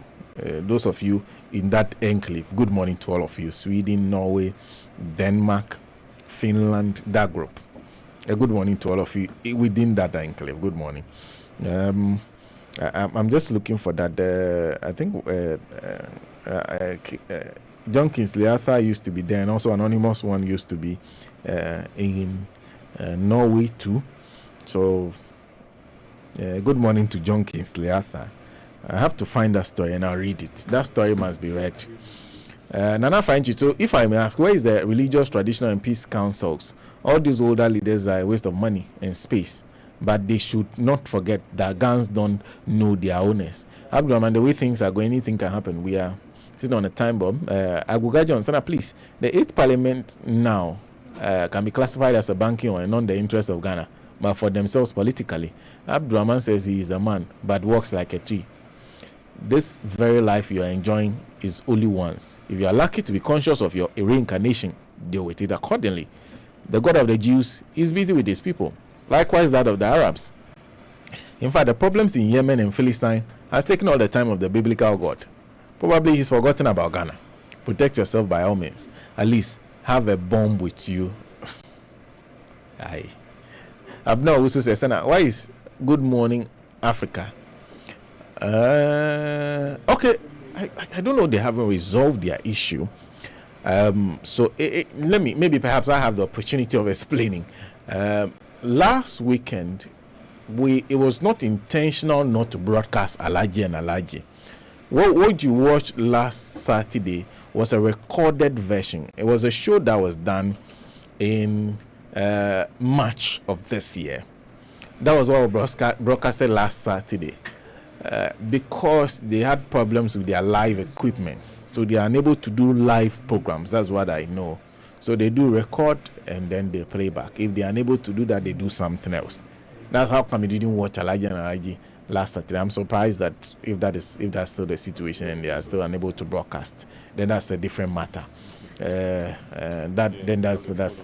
I'll find out why, and perhaps I'll let you know. Abna also, a couple of friends said, if not for JDM, General Mosquito and a handful of leaders, like a lot of people would have left the party or unfollowed the party long time. Let me just deal with this. This coming from the Alliance for Social Equity and Public Accountability. The story is that they have dragged the AG and others to CID over 170 million judgment debts. And we're joined by the executive director of ASEPA, Mr. Mensa Thompson. Thank you very much for your time, and a good morning to you. morning, Senator. Many thanks for having me. Yeah, it's been a while, and I hope you're well. I'm okay. We thank God. We thank God. So that's the headline that I just read to you. Please give us some more information why you've taken this decision. So who exactly who and who? Okay, so what have you done? Because they say you've dragged, so I'm assuming you have done something that amounts to dragging somebody to the CID. So exactly what have you done? Yes, Senator, thank you very much. A very good morning to your cherished listeners. We've done a number of things in respect of the TPTC judgment there. One of the things we have done is to identify through the scheme of things and the processes and the evidence available, the people whose action and inaction has led or resulted in this judgment there. And we have reported them to the Criminal Investigation Division of the Police, Ghana Police Service, for official investigations to commence. Apart from that, we've also identified an international law firm who was contracted by government to defend them during the arbitration at the international court, and whose complicit negligence also resulted in this whole fiasco that we are currently witnessing. And so, yes, we've taken action against the domestic people and also the international people. And so we've not left anybody out, anybody whose action in the slightest way contributed to this judgment that we've taken action against that individual. So a couple of people locally who had responsibility to perform to the Ghanaian people to ensure that this did not happen, and then you said you have taken on a foreign legal firm. Yes. So what have you done in the case of the foreign legal firm before we come? So in the case of Omnia Strategy LLP, which is an international law firm of high repute, we have reported them to the Solicitors Regulatory Authority of the UK, popularly referred to as the SRA. So the SRA is like the regulator of all solicitors and law firms in the UK. So more like Ghana's version of the General Legal Council, where if you have a problem with your attorney or your solicitor or any external solicitor or any law firm or anybody who you contract to perform such obligations as mentioned above, who do not, treat you well or perhaps conduct him or herself in accordance with the regulatory requirements of the SRA, you can report them to the SRA for appropriate action. And so if you look at this case in particular, we have an external solicitor who we contracted, and the purpose of an external solicitor in an international arbitration is to have somebody who understands the local jurisdiction of where the arbitration is being held, has the right connections and right expertise, and also can defend you within the appropriate arbitration period as swiftly as anything else. Because you are in Ghana, when you are required to file processes, sometimes before you can travel all the way, travel difficulties and all that could hinder your ability to file processes on time or to do things properly. And so when you have somebody who is living where a law firm which is resident, where the arbitration is held, and is taking action on your behalf, it makes things a bit more easier. And that is why the country spent millions of dollars. Omnia Strategy don't charge in thousands of dollars, they charge in millions of dollars. And so to contract this law firm, pay them millions of dollars to defend you, and then it turns out that the slightest window which the court provides you to file an appeal, this law firm, which you have paid millions of dollars, could not file the appeal on your behalf.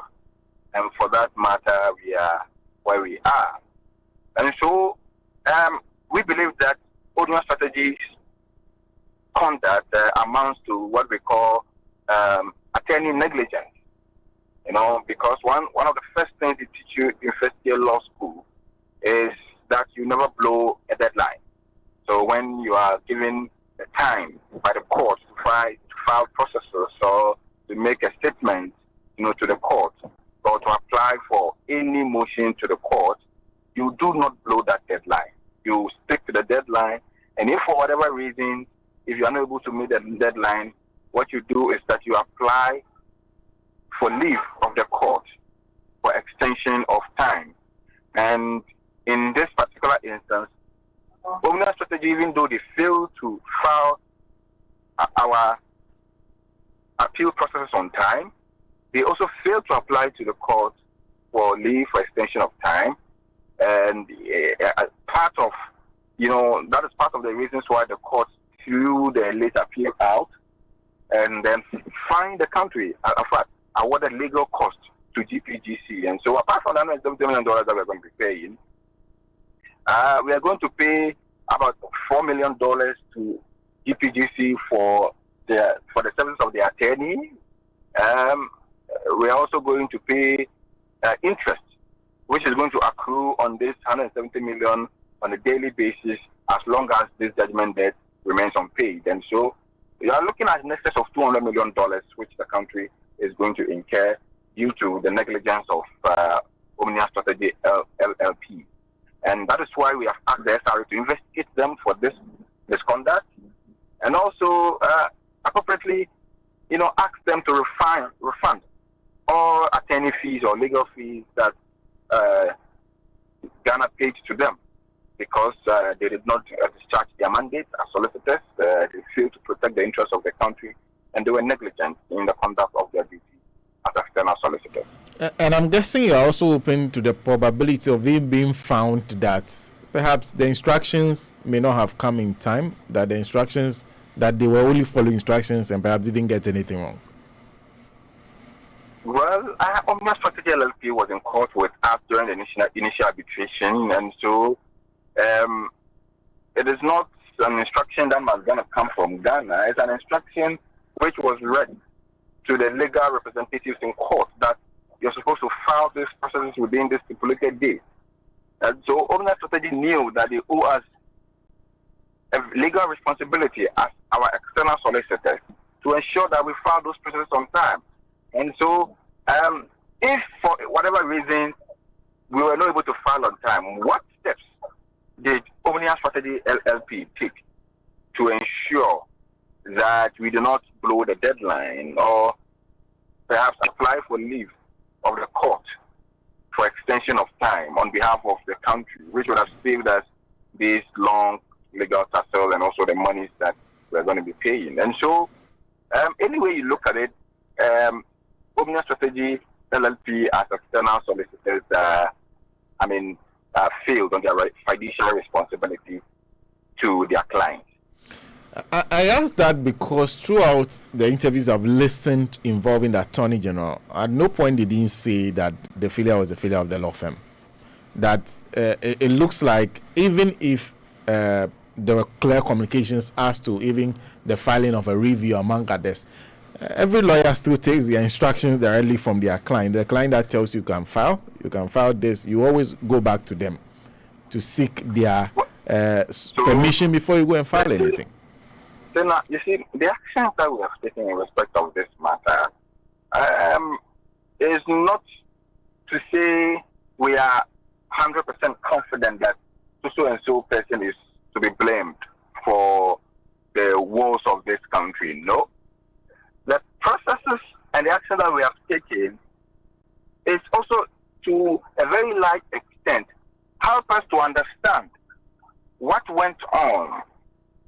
You know, because for every front story that we are hearing or seeing, there's a back story. And so, if indeed the blame is not from Omnia Strategy and the blame is from Ghana, that's why it's a fair hearing. And so, Omnia Strategy will have an opportunity, because if you read the SRA guideline, when we filed a petition, what they said was that for the purposes of party, that's the purpose of fair hearing, they are going to serve a copy of our petition to Omnia Strategy LLP to respond appropriately. That is what they are saying. And so, Omnia Strategy will have their time in court. They will have the opportunity to defend themselves. And so, I, for one, am very particular. I'm looking forward to hearing the response of Omnia Strategy LLP to this whole issue, because that is where I think we'll get to the bottom of this matter. That's fantastic. Of course, I'm also looking forward to their responses and the findings of the people you have filed the petition with. But you said there's another petition with the CID. Yeah. Which deals with the local players, the people who actually owe us a responsibility. Your version, Attorney General, you say who and who again, and exactly why have you included them in the petition, and what are you asking the CID to do to them? So first of all is the former Minister for Energy, Mr. Boakye Agyapong, who, as Minister, took the decision to terminate this particular arrangement with GPGC. And we have absolutely included him in the petition because he was a minister. He told us in 2018 that government of Ghana have reviewed a number of power purchase agreements and have saved this country in excess of $500 million. That was the communication we got from the government. Now, in reviewing these power purchase agreements, what were the issues that informed Ghana's decision to terminate this contract with GPGC? Because if you look at all the emergency power purchase agreements we signed from 2015 to 2016, this GPGC contract was the most generous one. In fact, this country had, we virtually told GPGC that, hey, if you have the money, go and look for the money, come and build a power plant, and we'll buy the power from you. Unlike contracts like Ameri, where Ghana was supposed to provide an LC and other forms of guarantee to ensure that the contract takes legal effect. And so, this GPGC contract was a very generous one. Now, at the time the minister was taking the decision to terminate the contract, work on GPGC's project side was about 90% completed. So the fundamental question the minister must answer as part of response to the allegations you've raised against it is why he left power purchase agreement, which the companies involved have not even started work on the grounds as we speak. They have not done anything. They have not, expended any serious money on the project side. Why did he leave those contracts and decided to terminate this particular contract, which was about 90% completed? So I think that is what formed the core of the claims of GPGC during the international arbitration. Why Ghana decided to take this decision to terminate a contract that is almost 90% complete and decide not to respect its obligations under the termination clause and say, hey, we've cancelled the contract, we won't pay a dime to you, you can go to hell. I think that was totally wrong, and it's the crux of the issue that has cost this country this amount of money. And so the minister involved must have some response to this matter. He needs to further explain himself. And in fact, it's even profound to note that the minister's claim, the former minister's claim, that it was due to the recommendations of the Ahenkra Review Committee that recommended that he abrogated the contract has also turned out to be false. Because during the international arbitration, our own witness, which is Mr. Ahenkra, who we took to the International Court of Arbitration to testify in respect of this agreement, testified on oath that his committee did not recommend the outright abrogation of this contract. And so the minister, one has to lie.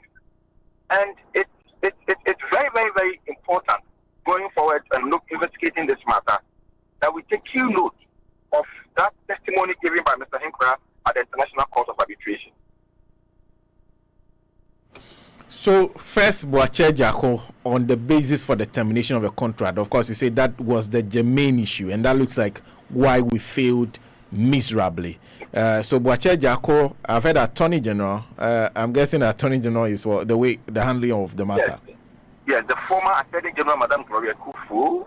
We have included her primarily because she was the principal legal advisor to the government at the time. She was privy to the contract, and she knew that Ghana had an obligation under the termination clause of the contract to perform to GPGC. How she failed to reach an amicable settlement through proper negotiations on behalf of the country is something that we must get to the bottom of it. So now, if you read the inquiry review recommendations, one of the things they said was that if government has taken steps to terminate the contract, then government should take steps to negotiate with GPGC and settle them off. And in fact, the Ahenkra Committee suggested through its testimony at the international arbitration that they recommended that through their negotiations with GPGC, they think that Ghana can negotiate and pay GPGC an outright cost of $18 million to cover the cost of the trains that they have spent and all the expenditures that they have incurred from the section of the contract to pay. Okay? The second issue is that GPGC themselves, after the contract was abrogated by government, approached government and demanded a settlement of just $23 million. Actually, The Attorney General was very much aware. So then how we move from an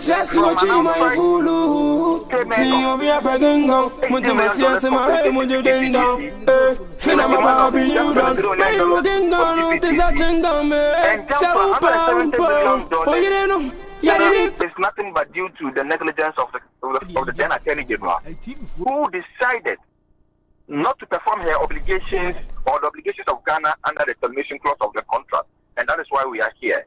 That is why we have included her. We have also included the current Attorney General because of his fruitfulness in defending this country at the International Court of Arbitration, where he went and performed his functions as AG, just like he's doing in the local court, and support of the court, just like he has back home here, and failed to file presence on time, failed to put in a necessary defense and appeal, and due to that, this country has been awarded 170 million judgment debt.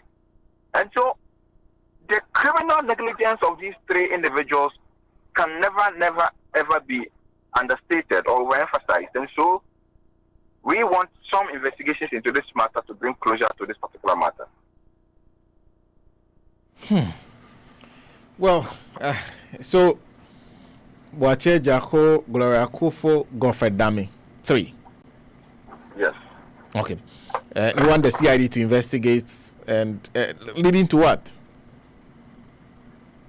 Leading to one, then we want these people to absorb the 170 million judgment debt that their actions have incurred for Ghana.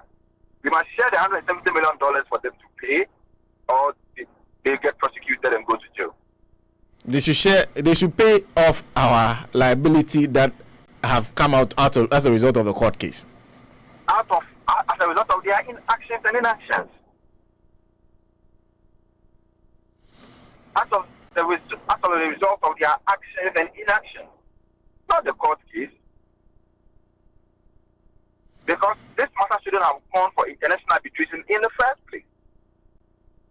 This matter shouldn't have gone to the England court in the first place. It should never have.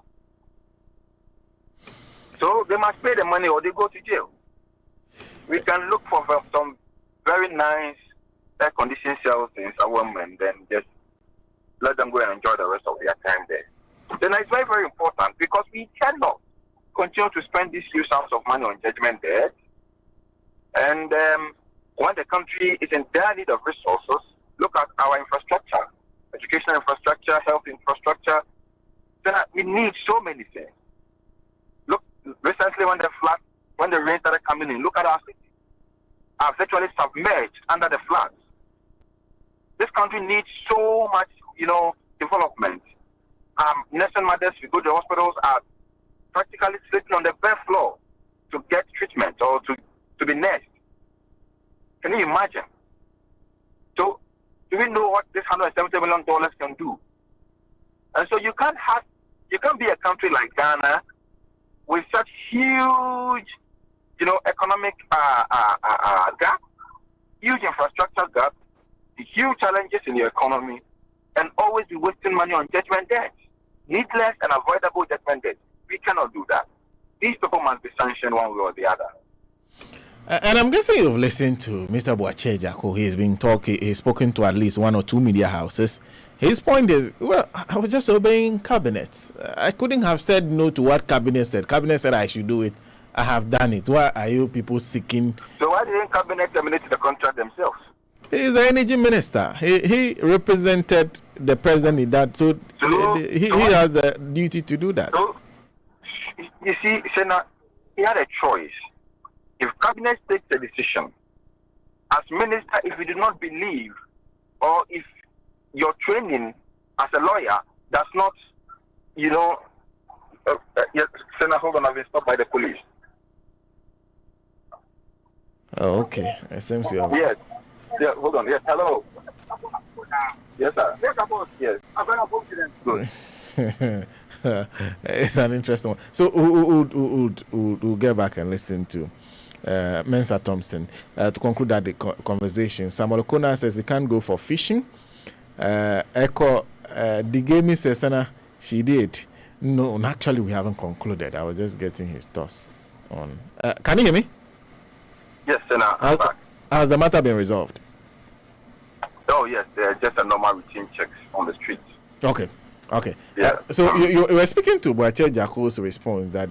Yes. So Senator, if you're a minister and cabinet take a decision which you disagree, which you believe that it will not be in the benefit of the state, you don't go ahead and do it because it's a cabinet. That's why you have a right to resign. That's why you have a right to resign if you don't believe in the action and the decision cabinet is taking. So once you go ahead, accept cabinet decision and write the letter to terminate the contract, append your signature to the contract, to the termination letter, then you are so liable. You are as liable as anything else. And so you should go to the investigation team and tell them that his defense is that it was cabinet decision. Then we'll see what will happen. Well, that's interesting. And also, let me end with this last one, because it's one of the things that have come up. And if you realize, the former power minister, Dr. Kwabena Donkor, has also have to defend himself very sternly, because they all say that it all goes back to the agreement. The agreement was just irredeemably bad. It was the reason they lost in court, and it was not because they didn't have they tried their best and it wasn't going to work, because it's that agreement. Do you think about including him in the list of people to be investigated? So now, we are not paying the judgment debt because somebody signed a power purchase agreement. We are in this mess because somebody took a decision to terminate the contract and failed to perform his obligation under the termination clause. So, as far as we are concerned, we don't see anything wrong with signing a contract. So now, is there any law in this country that says you can sign a contract? You can sign a power purchase agreement? Is there any law that says that? Two, so now, this contract was ratified by Parliament. I'm not saying cabinet. This contract was an international contract and was sent to Parliament under Article 1815 for parliamentary ratification. I'm not saying cabinet ratification, I'm saying parliamentary ratification. And if you read the Supreme Court ruling on the Balkan energy, Waterville, and other, issues that went to the Supreme Court. In fact, the Supreme Court ruling is very profound. The Supreme Court said in that ruling, in the Balkan energy case, that a minister merely signing a contract does not automatically grant legitimacy to that contract, especially under Article 1815 contract. The minister appending his signature to that contract does not automatically grant what we call legitimacy to the contract. In fact, the court held that the contract only becomes legitimate and takes effect after parliamentary ratification. And so that contract signed by Mr. Kwabena Donkor as former power minister between GPGC was never legitimate until Parliament had ratified. So the ultimate legitimacy to that contract lies with Parliament. And so here, Mr. Donkor's liabilities in respect of the Supreme Court ruling was shifted to Parliament and not to himself. But in the Boate Jacob's case, when Cabinet took a decision to terminate the contract, as minister, did he go back to Parliament, which was the institution that approved the contract, to seek the opinion of Parliament? Did he do that? Did he do that? So, we sign a contract, we take the contract to Parliament for ratification. Now you want to terminate the contract. You say, I won't go back to the people who ratified it. I will write a letter myself and terminate it. Now you are saying that it was cabinet decision. So Senna, he's so liable.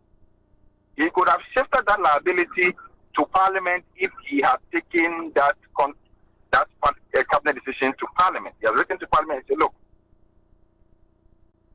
Cabinet has taken a decision to terminate this contract. And as the House who approved this contract, can I have the legal opinion of the House as part of the process of consultation? That's what he should have done. He didn't. He only terminated the contract and went to inform Parliament that he has terminated the contract. So, Senna, what he's saying is neither here nor there. Well, thank you. Thank you very much for speaking to us this morning. Very much. Yeah. Very much, Senna. Thank you very much for having me.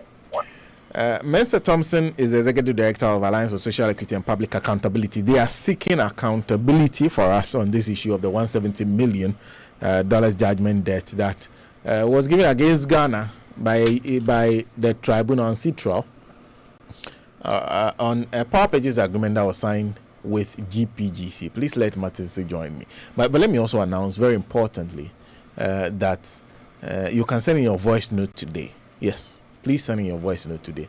The phone has been fixed, hopefully, but we have fixed it. It is working. It is working. I was going to say something, but it is working.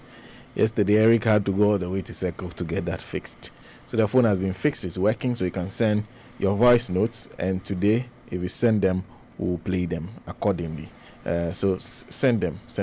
Once again, let me say a good morning to Auntie Maggie. A very good morning to you. Then I think people are asking Udedija, have you forgotten about me unlock the CD? It's a tradition they do it at Cape Coast Lagoon before the festival. Yavi Stevenson, I'm surprised you are doubting locking the sea with keys. This government and his ministers are capable of doing anything. Abdurrahman, so I understand very well. This is the time the fishes lose their speed. Peter Nate, West Africa needs a shake-up like the Arab Spring. The leaders are too corrupt. Send that from the UK. How are Salifo? Zachary, good morning. Nana Franchi says, about time we take Akufo-Addo and his tax in uniform to court. With the DJ, Mr. Hinkra thought he was before our judges. Anyway, Van Gogh says, this Mahapi government, what at all be wrong with them? Okay, and then they were complaining about the background noise. You have the video, I believe. Please play that video. Let's see. Let's try to make sense of the video and we'll see. Yeah.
That is what you're watching. If you're watching how Akumsin is closing the sea, it's the close season. She has been given the key to the unlocking and the closing of the sea. I just wish how Akumsin could have done this before the people at the Katu South constituency suffered the disaster they suffered when the sea actually took away and destroyed a lot of properties there. Tidal waves. If she could close it, keep it under lock, limit its powers. That's fantastic. That will work. I wish they had the key. They had the key to do that a bit earlier. But I don't know. But this is serious. Nice to see that. Fantastic things happen in our part of the world anyway. Henry George Martinson, good morning. Yeah, good morning, Senna. I hope you're well. Yeah, as usual, managing. Okay, that's wonderful. That's wonderful. Okay, so I'm guessing you'll be monitoring everything we've been talking about. Let me talk about this first step of ASEPA. I guess you were listening to that conversation I had with Mensa Thompson. Yeah. I think the leg that I asked a few more questions about is the issue we're doing with the one in the UK, where they are filing complaints against the law firm. And my point at that point, my point was that, well, every lawyer takes instructions from their clients. And unless the clients, and in this case, the client were represented, we are the clients, but we were represented in court by the Attorney General. So they were taking instructions from the Attorney General. The Attorney General hasn't said they haven't done their work well. If the Attorney General has said that, perhaps then we will have grounds to say they have failed. And this, we haven't raised such an issue. But Mensa Thompson also makes the point that if we look at it carefully, that will help us and perhaps unlock exactly what happened. You know, this matter of the extension and the failure to fail in time, among others. Yeah. If they respond, they'll give us an idea as to how all that played out. How come they didn't file in time, even though they were representing us? So I don't know what to make of that move and what they are doing at the CID, asking for the investigation of some people. See, Senna, sometimes in this country, we behave like we are acting movies. In other words, we are not real to our senses. We are not real to the issue that we're talking about. You see, in life, I've always tried to give people the benefit of the doubt. But I'm prepared not to give the system the benefit of the doubt. Because ab initio, the way and manner the Attorney General's interview went, could give you an inkling as to how the whole thing will pan out. The fixation of the Attorney General is on the previous administration. That's the NDC's officials. And not what some people are calling that it should be all encompassing. The most important thing is that the monies dolly will be paid. And we'll cry over it and we'll come back again with for another judgment debt. Don't forget, this is not the only judgment debt. Those Chinese companies installing the security, the CCTVs around, and that of GCNet. This also gone to arbitration. So, Charlie, sometimes. Whilst you're talking, Class FM is reporting this morning, and the story that they are reporting, July 1, is headlined, Ghana hit with another judgment debt of $70 million in West Africa Gas Limited gas deal. And the story is that the government of Ghana has been hit with another judgment debt in the energy sector. This time around, it has to do with the termination of a gas deal between the country and the West African Gas Limited, dated 9 October 2015. So it means that there was an agreement in 2015. West Africa Gas Limited opted out of the contract after claiming the government of Ghana put impediments in their way. The company then dragged Ghana to arbitration and sought a recovery fee of in excess of $1 billion, but subsequently reduced its claim. And the story continues. A London Court of Arbitration declared as follows. 1. The respondent do pay to the claimant the sum of $68,584,623.37 as the recovery fee under the GSA. The respondent do pay the claimant simple interest on the sum awarded in above from 22nd April 2019. So the interest they've started calculating from 22nd April 2019, a simple interest at an annual rate of 6.5% until payment. The respondent do pay the claimant's legal and other costs in the sum of £200,000. The respondent do pay the claimant the arbitration costs in the sum of £153,108 pounds, I think 88 pence. I hope I got that right. And said the counterclaim is dismissed. So Martin says certainly we have something new, $70 million that we have to pay. $70 million, and it keeps adding up as long as we do not pay, and we have some pounds to even throw in there. So that is new. Because we're talking about it, that's just when I saw it. So we are yet to find out. I'll try and get you the factual background to this whole story, because they have also published a ruling on their website before the program ends. But Martinson, I broke into your phone. So judgment debt. I told you, see, when you have a fixation about a supposedly clandestine activity being done by somebody, you had opportunity now to do something about it. Mm-hmm. Why shouldn't be engaging the people in the first place? Mm-hmm.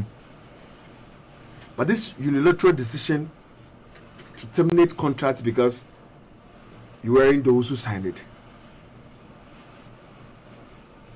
I don't want to say only an unhinged person or an unhinged man will be doing that. Okay, because it doesn't make sense to me. Because why should you be doing that in the first place? You understand how you came to meet a situation. And you see, I could to some extent appreciate the kind of decisions that were taken during the Mohammed's era. Because you see, there was a lot of desperation in the system. Yeah. Do so. Just collapsing businesses. Having that consequence of people's incomes. Also affecting the health of others. Because you all the time be sweating. And for instance, when you are living a place like where there are a lot of mosquitoes, you can't be sleeping outside. So you see, apart from the financial aspect, it was also having a toll on the health of Guineans. So I suspect that in their quest to be solving the problem, they went into a lot of agreements. So after going into those agreements, and upon hindsight, realizing, look, we've contracted more than we should. What should we be doing? Sit down with the people. Sit down. You see, why is it that the car power issue was handled in a very matured way, apart from the political, jabs and shits that were thrown at the previous administration? You sent a delegation there. So the same kind of finesse that was used in handling the car power issue, why couldn't the same be channeled to the other contracts? What is going on in that space? So because you have a preconceived idea about the situation when you came, you forget that the devil is in the detail. That for you to take painstaking time and be meticulous in handling those issues. So why? And sometimes it's quite remember this administration said they want to industrialize the country. Now as to now go to B5. They need electricity they are not getting. And if there is a huge factory, billions of dollars, have a huge potential for huge employment for the locals there, and you are telling me that you don't need power. As to speak Nasena, take or pay has been a contract under take or pay has been contracted under this government. The Tema LNG project. Last time I checked, take or pay is devilish. You recall the issue about source sourcing. Yeah. That's still doing source sourcing. Because the exigency of the situation will compel you to take that decision. This time around, there was not even any basis. That's the point. So I'm saying that why in the name of politics or partisan politics, you want to discredit your predecessor? But when you come to the saddle, you're doing exactly, copiously, what your predecessor was doing. Because this government has lost credibility. As Professor Jamal Bodi said, the current president's credibility is in the tatters, way back. In all fronts of the Guinean society. Because are you telling me that at your blind side, these decisions were taken? So for me, that's the issue. Because from 2017, Gadis to listen well. From 2017, it's about the fact of the issues that people are dealing with. From 2017, tell me any committee that has been set up and have seen the light of day. Tell me the terms and references, the almighty commission to what? I believe after that we'll go into the ministerial destiny, or I should merge the two. But I just wanted to do something, just because I've read that judgment. Yeah. I wanted to give you a bit of a background. Okay. In the judgment, this is what they say is the overview. And that's paragraph 34. It said it is not in dispute that in 2015 Ghana faced an urgent energy crisis and approached WAGL, West African Gas Limited, to supply liquefied natural gas. This led to the signature of Heads of Terms dated 15th May 2015. West African Gas is a joint venture company established between Ocean Bed Trading BVI, a member of the Sahara Group, and the Nigerian National Petroleum Company, NNPC. Following further negotiations, the GSA was executed on 8 October 2015 for the supply of LNG at the port of Tema, Ghana, for a period of 5 years. In order to enable the GSA to be implemented, as there was no berthing facility at Tema, West African Gas was contractually obliged to incur substantial infrastructure and other costs set out in more detail below. The GSA provided for certain conditions precedent to the obligation to sell and purchase the gas. It is common ground that both WAGL and GOG did not fully comply with such conditions. Despite attempt to resolve the impasse, West African Gas Limited, by letter dated 22nd April 2019, terminated the GSA and initially sought payment of $1,080,889,309 by way of recovery fee pursuant to Article 70 of the GSA. That figure has since been substantially reduced. GOG has refused to pay the recovery fee based on its interpretation of the GSA and on its self-claimed damages in its arbitration by way of counterclaim. The issue of liability turns on the construction of the GSA. The tribunal is most grateful. Okay, I think that's it. So I think we have a bit of a background that it dates back to 2015 when the agreement was signed. So it's one of those agreements which they get into power and immediately terminate. So Martinson, you're making a point. I think you're moving on to the issue of. So let me wind up on this. You see, when government is huge. Mm-hmm. So when sometimes you understand these terms of the contract, that when you want you invite an investor to come, because you dearly need that facility, you make sure that you facilitate some of these things for him. As for instance, maybe land, water, electricity. This is normal with contractual agreements. Yeah. But the person doesn't know the terrain. Yeah. And we know the difficulty that investors go through in land acquisition. Yeah. To get some of those. So when I see people making fuss about these things, I ask them, what? Do they understand what they're talking about? Have they ever perused any contract of similar nature? For instance, the 172 that has graduated to 200 million plus. Government was to make sure that they make sure the person get land at what? Punkatamanso. And from the fact they had the land from the assembly. Okay, the permit from Energy Commission. By then, it wasn't their fault.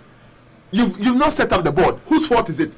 Is it the investor's fault for the board not to be set up by that material moment or time? So please, let's be honest to our conscience. Let's be honest to the facts of the issue. It's not about partisanship. It's about being real to Ghana. That's what I call the Ghana project. Anyone at all, me, I've developed a code feed for this kind of committees and blah blah blah, because I know at the end of the day it won't amount to anything. It won't amount to anything. It's only meant for the cameras. That's all. It's only meant for the cameras. Now, on the Ejura issue, I've never seen such a wishy-washy policing like this before. Even road blocks, we see military people around. Is it not the police who goes to check the details of the cars, and the military will be standing aside? Why is it this time around the military was leading the exercise, and the police were back? Where are they back? So as we say, what? I don't understand what is happening. Okay, because you expect that the police would. And see, I've listened to the Interior Minister, I've listened to the IGP, and there are international standards in policing, where you, according to the IGP, you need to have a megaphone. Were they having a megaphone? Did they talk to the people for them to calm down? No, they didn't. The use of letter is the last resort. After all these channels are broken, in any event, if you want to even use letter, were the people armed? If they were armed, what kind of ammunition were they having? Clubs, machetes, guns. They were having guns, so they retrieved guns from them. Should I read you through the police statement? And they've exhibited those. I've not seen those guns. It's a police statement that says so. But in one of the papers, the police said they've been able to retrieve M16 rifle and other things from other operations that they did. So if these people, those crowds, among them were people holding these, weapons. Yeah. They should have displayed it to the public. Ammunition is dangerous enough. Yes. For that kind of shooting. This post facto rationalization of their, what decision that we've taken, some of us will not buy into it because the facts do not speak to what they are telling the public. Now, lying in this country is now a virtue. Yeah, officialdom lying is now a virtue. But you sit down, you see an elderly person lying through the teeth, all the way to the nose and the eyes and the ears and the esophagus and down there. Because there is no serious moral inclination in the system now. Let's go. That's the kind of living we live in this country. The police should show those weapons that they said those routers, so to speak, were wielding. They should let the public see. So if according to the doctor, one of the guys was shot at the back, what should tell you? Common sense that the guy was what? Running. This one, do you need a committee to establish this? Do you need a committee to establish this? The medical superintendent at the Ijura Government Hospital, that's what they said. The video has gone viral. Yeah. And I'm saying, listen, me, I will not give the system the benefit of any doubt. But even a commission, listen, let's go into the legalese now. What is the legal ramification of those committee? What power do they do? What power do they hold? Tell me. They investigate and report to the president. And what? And this is the same thing. They report it to the president. Report it to the president, and what happens? Even look at the contempt and disdain exhibited to the short commission. Even commission, with the powers of the High Court. Look at the way the commission was treated. And you want me to believe a committee, a ministerial committee? Even the minister himself is a person of interest. It's a person of interest. That's the point. So now listen. Me, I think the system think we are all some zombies. We don't think. We don't have blood in our brains. It's only oil passing through our brains. That's the thing. Because sometimes when you sit down and you're just watching television or you're reading the newspapers, you ask yourself, is this thing happening in Ghana? Is this happening in Ghana? The release from the presidency, signed by the acting communication director Eugene, the letter never condemned the act. I said, oh, condolences to every yeah. You didn't condemn that. So the president want to tell me that every morning, per what I know, every morning the president receives, or our presidents over the years, they receive what? Daily security what? Briefings. Yeah. So the briefing. He has never seen the video. They never showed the video to him. I thought that if the president has a Twitter handle, then he will be technically savvy. Then WhatsApp should be something that will always be at the fingertips of the president. So you want to tell me the president has not seen the video to condemn it in the first place? Or we saw it, or it was contrived, or they wanted to be like the video was contrived. As a journalist, my preoccupation is always to put governments on their toes, to speak the truth. The system is breaking loose. That's why the youth went on rampage. They had an interaction with the chief. Whose call was that? The invasion of the military to that place. Whose call was that? Oh, we'll get to know from the report of the committee. In any event, the invasion of parliament. Tell me, which institution in this country has not been invaded? Tell me. Especially the top three. The presidency, Michael Bush, parliament, soldiers.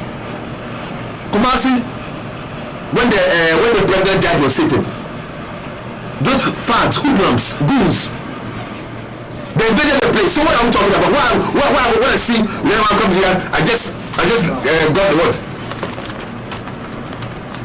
Release.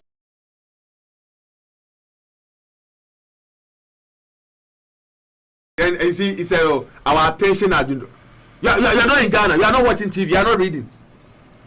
Me, when I see that kind of thing, our attention has been drawn. Your attention has been drawn. Your attention has been drawn. So you are not watching TV. Like it's just like a template. Our attention has been drawn. So you didn't know what is going on. National Peace Council, you didn't know what is going on. One of the objects of the National Peace Council is to what? Prevent. They should be telling us the preventive measures or mechanisms they put in place. Because they cannot work in silos. Because the members there are not trained security personnel. So definitely you'll be needing the security agencies. They should be telling us the extent at which they've been engaging the police. Master, Charlie, all the big guys in the system, they are all a bunch of lies. That's the point. They are not telling us the truth. That's why the youth are behaving this way. Because why in the name of the Almighty God, someone dies, and people were protesting, and we have 2 more deaths. 1 plus 1. One died, we had another one. Making 3. So this is the point. Asa, there is no sunshine on the probe being ordered by the president, and people should be bold. If the king is naked, you tell the king that he is naked. That's why you build a society of fairness. But you cannot build a society that you be governing at your whims and caprices. Oh, that's not it. You can't be doing this. Tell me unresolved murder cases. Tell me. Or because I know, as a student of the law and a law student, that there's no statutory bar to any form of criminality, I should be hoping, still be hoping in the system. Still be hoping in the system. No. And this whole thing, you look at today's edition of the Daily Guide. They were asking questions. Why wasn't they emphatic? Who's throwing that in? That they were asking whether Kaka was killed by his brother. Who's throwing that in? unless you don't know these communist inferior tactics. Unless you don't know, or you don't been around, you don't been reading, you don't know how this thing all going. Who's throwing this in? And the letter, and as we speak now, you told me yesterday that the police in that area has not what distanced themselves or have not dissociated themselves from that letter. Warning. Yes. Yeah. You have not. If they come and say no, that's a blatant lie. Time is of the essence of whatever one does in life. Yeah. Now you've thrown this thing in, and we are all running after it. We are all running after it. We are building a country, not a court. People should get that right. Because the whole thing has gone like, oh, the person dies. I mean, if it's your burial, we are done. Another murder case come. Where are we heading towards?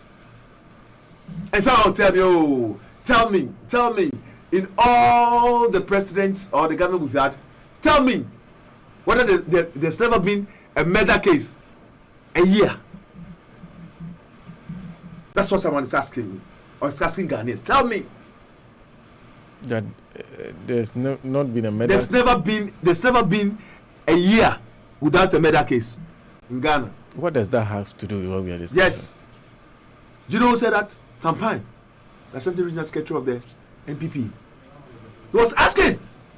Is that the way you should be handling issue like this? I'm wondering what the link between. Yes, that is normal. Oh. That's the import. People can die. That's the import of that statement. What's that? And in some, you see, I understand. If you think the NDC is taking advantage of this of the situation, you should be refined in your thoughts. How you are you because you see, sometimes when you speak, they think, because some of us we always read meanings. No, but even we always read meanings into people's statement. Mattison, but how can you govern in a democracy without expecting the opposition to take advantage of every mess you make? Yes, that's essentially their fodder. Without that, what would improve their chance of coming into government? What kind of naive? But you are expecting the opposition to be praise singers. Yes, they wake up one morning. Oh, this is a national issue. Let's make no opposition operates like that in this world. Not in Norway, not in Denmark. Then those calling themselves Christians, but they're against the truth. A Christian being against the truth, hey, it's only in this part of the world that this thing can happen. That you all the time you hit your chest as a Christian, but you're against the truth because of what? Partisan politics. Those three guys, they are gone. They can't be seen by any of their relatives or friends.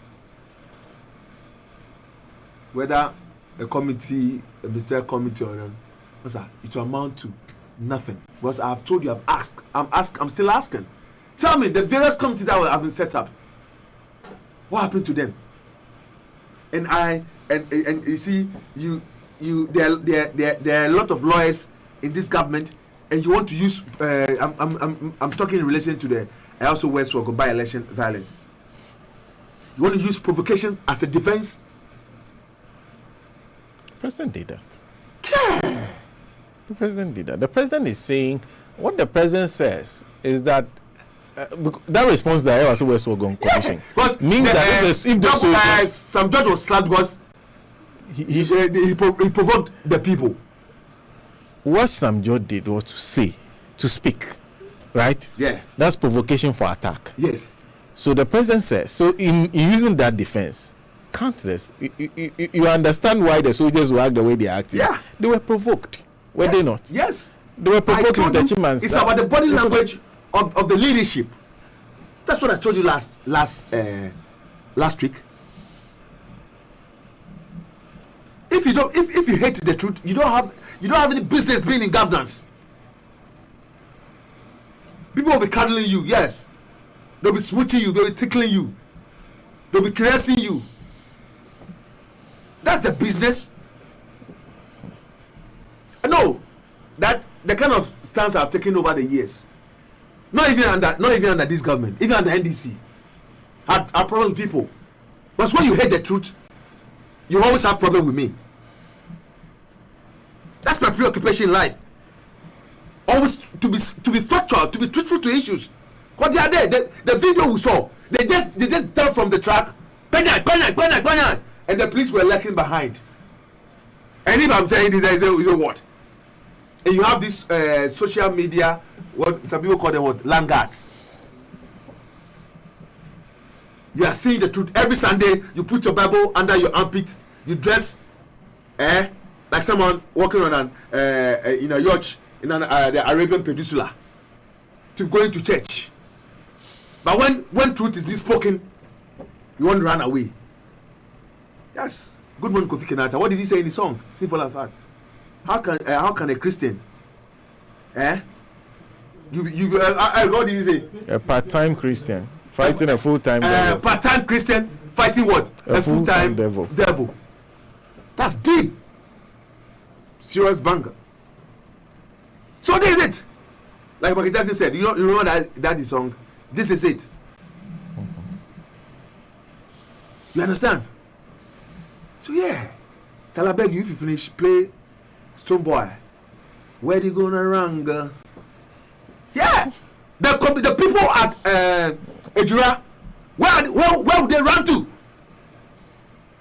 Where would they run to? So that's it. People people are not using their spirit in communicating. But if you really appreciate this is how it starts from somewhere. And I cannot tell her, listen, Ghana is not an oasis of peace. Sana. Well, thank you. Eric just drew my attention to this one too. Joy FM put this is on myjoyonline.com. They put it online at 2:44 a.m. of today. And his headline: Government slapped with $15 million judgment debt over unlawful seizure of excavators. Yeah. Interesting. Yeah. Kumasi High Court has slapped government with $15.3 million judgment debt for the unlawful seizure of excavators. It has also ordered that government pays the mining company Heritage Imperial Limited an amount of 600,000 cedis. This amount was awarded to the mining firm prospecting for gold in a Pamprama Forest Reserve in Amansi West District of the Ashanti region. The people were in a forest reserve. This to the court found reason. On December 6, 2018, company's concession was raided by the Interministerial Task Force on Illegal Mining under the suspicion of engaging in activities outside their mandate. According to the task force, the company had been mining illegally, even though the license granted them only allowed for prospecting. In court, lawyers for the mining firm argued that they procured a prospecting mining license from the Ministry of Lands and Natural Resources on October 25, 2018. The plaintiffs say they stuck to this commitment until the raid was conducted on their concession by the task force, where their excavators and other equipment were confiscated in December that year. In its ruling on May 18, 2021, the court deemed the action on the site against Heritage Imperial Mining Company as unlawful, adding that no evidence had been advanced by the task force to back their claims of illegality on the company's part. The court, presided over by Justice Samuel Obindi also held that the move by the task force on the said day flies in the face of the mandate within which they were to operate in a fight against illegal mining in the country. It further concluded that the company also permitted other entities to invade the concession and mine from the plaintiff's concession. Read that. It further concluded, I think they shouldn't have used company, but they used company. Yeah, that's that the company also permitted other entities to invade the concession and mine from the plaintiff's concession. So they got rid of them. No, so somebody should be the tax force. Yeah. Should be the tax force. So they actually drove them out and allowed somebody. Yes. I think that point you see the impunity. You see the impunity. It was made over. But these monies will not come from their personal pockets. No, who pay? It's the state who cough up. Who pay? Because I'm reading this story because I heard the Minister for Lands and Natural Resources. You see, the fact that we didn't sit at the law school and have been given rope doesn't mean that we don't understand simple and straightforward legal engagements. He quoted a portion of the... Do you know what he said, Martinson, categorically? That nobody would ever take government to court on a matter of this nature. Yes. I've forgotten the article he quoted in the Constitution. He quoted an article in the Constitution. No article. He quoted... You see, let me paraphrase it like something like that the president or the government is empowered through that provision in the Constitution to make sure that they protect the environment. So your quest to protect the environment is that the that's you see, you saw the justification, and this is what we call in argumentative and post facto rationalization of the issue. This thing has been going on. We've been saying they should show us any statute or any provision in the Constitution. Since then, it never cropped up until yesterday. Yeah. That I'm inclined to believe that he perused through the Constitution and I want to find a solace in that provision. That won't help you in any court. In fact, it won't help you in any court. From everything I've seen sitting in court, it won't help you in any court. You see, no member of the executive cannot say a court cannot determine a matter one way or the other because they feel that they are right within the Constitution. If that was it, Boache Jaco's letter abrogating GPGC will have stood in a tribunal. It won't stand. No. That doesn't work. The judiciary can only the judiciary is only stopped by an action they also take. Yeah. If the judiciary had ordered, given an maybe perhaps somebody the government has sent such a matter to court and the judiciary had given a decision in that matter. Yes. It will influence whatever outcome they give you. But this one, yes. How? Even especially the Supreme Court. But Charlie, so this is a space that we are operating. This is a space that we are operating. And it's sad that you have big guys, so to speak, in the system. They're not speaking against the ills of society. Why? They're not speaking against the ills of society. Because you think when you speak, you be tagged. You are NDC or you are NPP. The truth is only one. The truth is only one. So if you are speaking the truth and your conscience serves you right, bro, you gotta go on and speak the truth. Because it's not about me. It's not about you. It's about posterity. It's about the unborn generation. That's why Michael Jackson sang, "Heal the world. Let's make it a better place. Let's make Ghana a better place." How are we making Ghana a better place? With this numerous corruptions, how are we making Ghana a better place? That because we are going to pay money, a country that is complaining about not having money, but we willfully and dole out money just like that by way of judgment debt. Free money. We are not making reference to what Justice Apau said when he was sitting as a sole commissioner on this judgment debt. Yeah, we're not making use of it. We're not making use of it. So what's the essence of making that document? And that document is gathering dust on the shelves. And when people just sit somewhere, they can't speak. They don't want to build this country. You don't have to sit on the fence. Pull up your sleeves, get into the trenches, and let's work and build this country for us. But that's a beautiful country. Look at the countries we are surrounded by. None of them is beautiful like this country. But our deeds are messing up this country. Kaburo says it is due to the negligence of these MPP know everything attitude lawyers that we lost that amount. They must be made to pay with interest. Samuel Okona is also saying, he's just asking, so what is happening? Nana Franchi says, seriously, what is our concern doing? Kobla says, at least he does not need any certificate for this one. But to come and get here says, Ghana, our leaders are not serious enough. Papa Boss says this country has a lot of educated idiots using a key to lock SC. Wow. It's symbolic. Well, it's symbolic, by the way. People are taking the thing too far. Relax. Hamburg. Tony in Hamburg. Let me start the voice with Tony in Hamburg. Good morning, Radio Good. Medina Tony from Hamburg. I'm saying Tembia this time. Make Kasapa or Parliament. And yes, tribe many tower there be. Only the Ekoso, since you are nodness no mukumo no. Idrusu, any muntaka. Trese, Sir Andrews, a friend say, any internal minister, no. Any, Sir, Nitiwon, I'm passing go through ne Hawa Kumsen. Mojule se free nordnent was a moment de yamo. Muye and Kuyasie leaders a Mugu Parliament. Muye and Kuyasie. Or some Muntakani Idrus resign. And answer your chairman in the name of the blood of Jesus Christ. No. And now we hold you on this Yinwana. Momentiasia. Because the cost one it lose onima guase pa say they nam si jiwdie na mako approve this stupid incompetent security agents omoye mukrum fonti yana se mania bremoso pe se NDC si jaye ensore no before 20 election near the who nyina ko share say you be ko grounds no a kay winning and sorry nya ko share oni bubu ya pa ye prayers. What is the prayers?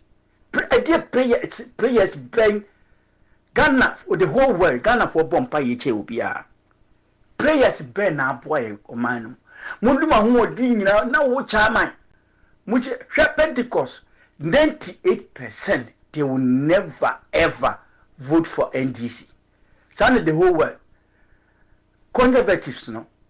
Christians ne vote for so munimu a monko grams. Na munya insole ne ade no. Obi anko na asole Sunday. Na munya se masisa party no akogu aso dem na mo bubu mo pano. Mani abre mo abai. Well, that's Tony from Hamburg. Okay, I think next is David in Libya. But before that, Abdurrahman says, NDC MPs, why? Have you seen the... Okay, you have brought into us. Why? You approve this? You approve our Kumsa as a minister. I have a right to believe you people are... Okay, I hear you. So, David in Libya. Good morning, Radio Good. Your friend David Mekasafi, Libya. See, no. The problem back up say. So judgment depth na call back up and down. Nyame na atu omka o. MPP for nyame na atu omka. Also mo ba foforo na kiki. No maka ku close NDC ni bi company na wo around trade fair center area no mo ko close ye. Omo de call court to Ghana up and down and ko si hwe. Sa omo de kiki ye de omo pe court to Ghana enko bibia because omo no mo abanu. On say companies ni map asem no so de kwa abrochiri pe na omo nya ho sika omo na abrochiri court say o aban na nye ni ye tua ne ka aban na nye ni tua ne ka kiki wa close stations for Ghana bebre radio stations obi anya mo hwe de court ne dan ne ho saa dan ne ho asem ba ko on be kan on kan wie da today this ya to share that today this e ko abrochiri court so hu on say omo de ko abrochiri court omo jis kan mo nka Ghana court nka go fed dame wo ko gina ho onim judge no officer unim judge ana chese onim mumra unim judge wo Ghana enchire se onim mumra nti unim judge wo abrochiri no oko UK na o sheda ko fa be Clinton o se hwan yere ekoye hwehwe nim wo ka so hono mo ye family and friends wo ho o so anko yi sa nyame ade obeye no nyame ade foforo be se di ekiraba atiase From David Mikasafi Bambanu Besi ya.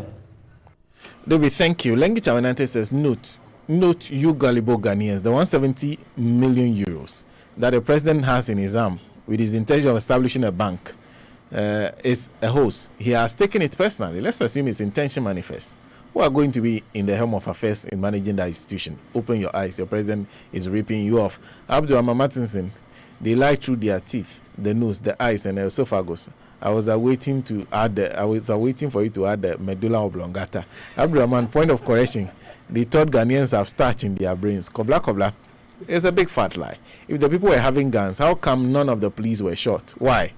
Were they having wooden guns? Rubbish. The blood of the dead is upon their head.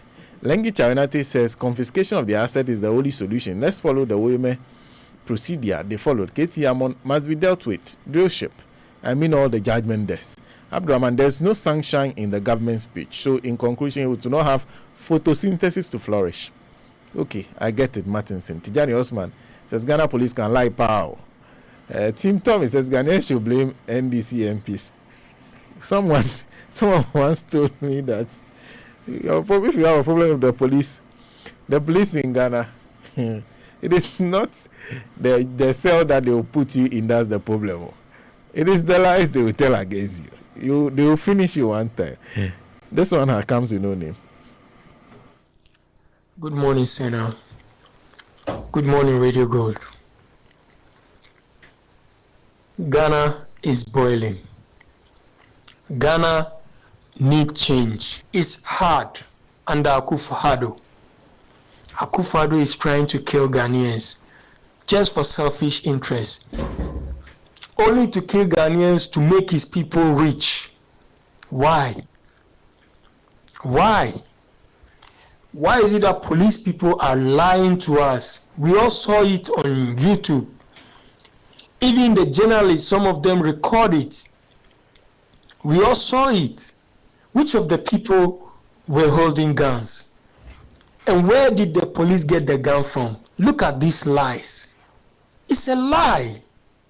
Look, Senna, it happened in Adenta before. Aviation Land. When they went there to do demolition, police opened fire on somebody, crowd of people who were standing there. He opened fire. He killed one person. After that, what did they do? They went and took a machete and put it on the dead body and said that he was holding a machete. And then what did they do again? Those who were arrested, they say they were holding pump action. Senna, somebody who hold pump action and who hold machete, who are you supposed to shoot? That's why I say don't trust Ghana police. They are liars. They are liars. Not everything that they say is true. Good morning, Ghana. Rise up. I just says they should wait until they are next, and then they will be next. It's better for them to get those military guys who killed these boys. Abdurrahman Sena, the NDC is the largest opposition, has failed us big time. That's the only reason the MPP takes the NDC as their nest. NDC has failed roughly. And with you, Madison, not only truth. People who hate criticism have no business in begging to be president. Okay, and continue. Jeff, look, we have the. I hear you. Buzibeto, Sampine does not understand the issues.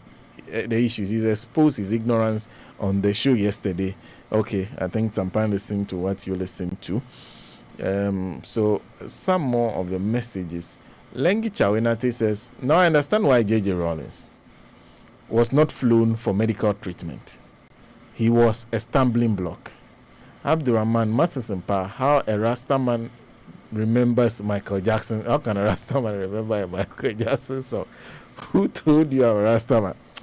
Please, people should not come and force things on me and then use it to make judgments in your commentary. Paul Saul is saying the police use fake dog bones and false DNA results to declare those Tardy girls dead. No one organization was interested, so expect the police to arrest innocent guys to distort facts out there. Those behind the killings will be left off the hook until the police demand for their rights. The people demand for their rights using radical protests. My brother, expect no change. I just said some time. Wait, MPP will go one day with the DJ. Being in parliament in Ghana is like Johnny and Mafia. A mafia court. They argue in the face of the public and spend their nights together. Abdurrahman, post-facto rationalization. With the DJ, Sampani is just one of the desperados in the MPP. He will not even kill to gain a position for his donkey years with the MPP with nothing to show. Rai Johnson says with these wicked people, Hello Mensa, in a court where Black's Laws Dictionary operates, the plaintiff cannot win the case unless the judge is putting on a UK thinking cap. The system is 24/7. Glass and Kwan. Hello Mensa. That one is a fantastic one. This is Gabriel Kwashi. Good morning. My name is Gabriel Kwashi Gatri, Babyface. My greetings to everyone. It seems this government, I don't know, they think we are fools in this country. So everything that we have seen with our naked eyes, they can just say it in different way for us to believe them. At Ayawasu West Oregon, you said they have provoked the hooligans. That's why they beat a whole member of parliament. And today you are still telling us that at Ejra, people were holding cutlass and ammunitions. What are you talking about? In the Nanado Ebedi attention, but what the same thing said the ammonia friend in our who they are cost now. We because a woman, a woman, the wood or matem. And now, you say IGP say heaven corner crime wall. Until the AC, Miss Rena, and says, oh, Beba, I become once, and I bet you will be here. And I said, dear, I bet you should mother. Because wow, my head has said, heaven corner everywhere. There is no crime in heaven, only heaven. So it's like I don't know your use your position as an IGP, I don't know, you yourself, are you useless or you are useful? It's a question. I'm not insulting you. Are you useless or you are useful in your position there? It's better you resign to, redeem your image, that broken image that you have. No credibility anymore. No single person have credibility in this government. No single person, from the head to toe. No single person. It's like the head is rotten. Well, so that's coming from Gabriel Kwashi. I think that's our last voice note. Okay. Paul Saw says, thank you. We have a bunch of greedy thieves in Parliament. They work for their pockets to the detriment of the country until the attacks are directed to their family. Okay. Okay, I think some of the suggestions sometimes are too serious. Look at the corrupt judiciary who takes crabs in exchange for a judgment. Would the do justice at Topa Prayers Pa? Nia says a good morning, Gold family. My heart is really bleeding for Mother Ghana. Would the do Akufo-Addo is just a born wicked man who has no feelings for Ghanaians. He hates us, he disrespects us and sees us as fools. So that should do for the show for today. My name is Senna Nombo. A big thank you to Agboso Herbal Clinic. A big thank you to them. Hopefully tomorrow doctor will be here. I have to sit in tomorrow. Ransford Kwesi Boakye is starting on Pampaso today. Please do make a date with him. Do make a date with Ransford Kwesi Boakye on Pampaso. The show starts at 1:30. I think he will introduce the show at 2:00. Heavily planned. The producers are plenty, so do make a date with Ransford today. My co-host today was Afiriwa Stephen Mreku. Nancy Amalawski Kelly Obimpe is the do all and be all of the program. A big thank you to Henry George Martinson, Esquire, and of course, show is produced by Eric Boatin, and social media is in the hands of Godwin, with heavy support from our good brother Sylvester Agbamava. Good morning to Hosa Agbamabiase, and once again, a very, very good morning to Jet Morgan. Yes, good morning to you. And good morning to you, Nee Brown. I salute you. I know you will now be watching the show you just started. Good morning to Auntie Becky. Good morning to my own Auntie Maggie once again. So do take care of yourself. Today is the birthday of is it Inshira? Inshira. I've forgotten the rest of the name. But Inshira, happy birthday to her. Enjoy the rest of the day.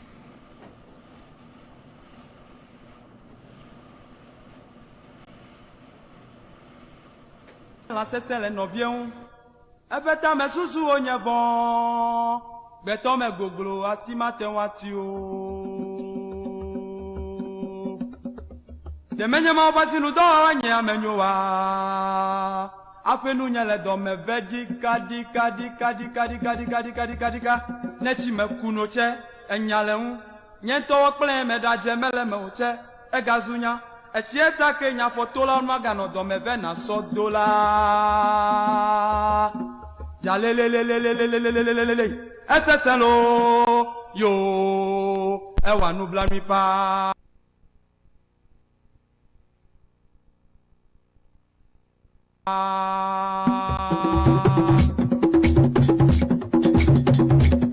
Nyemenya chemewa apenu nyele do me dika nyeme buau kaka nyeme semo Miasalau Miller Radio FM Sam Miasalau Miller Radio Gold 90.5 FM Sam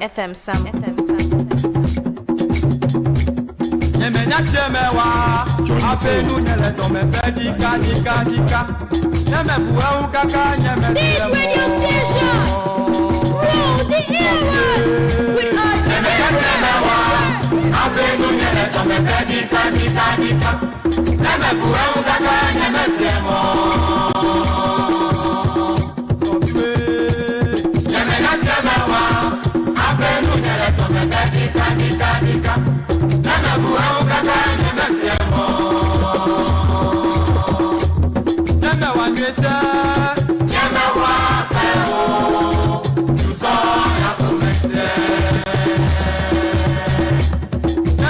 mete anyana wa peo tuzo ya komesie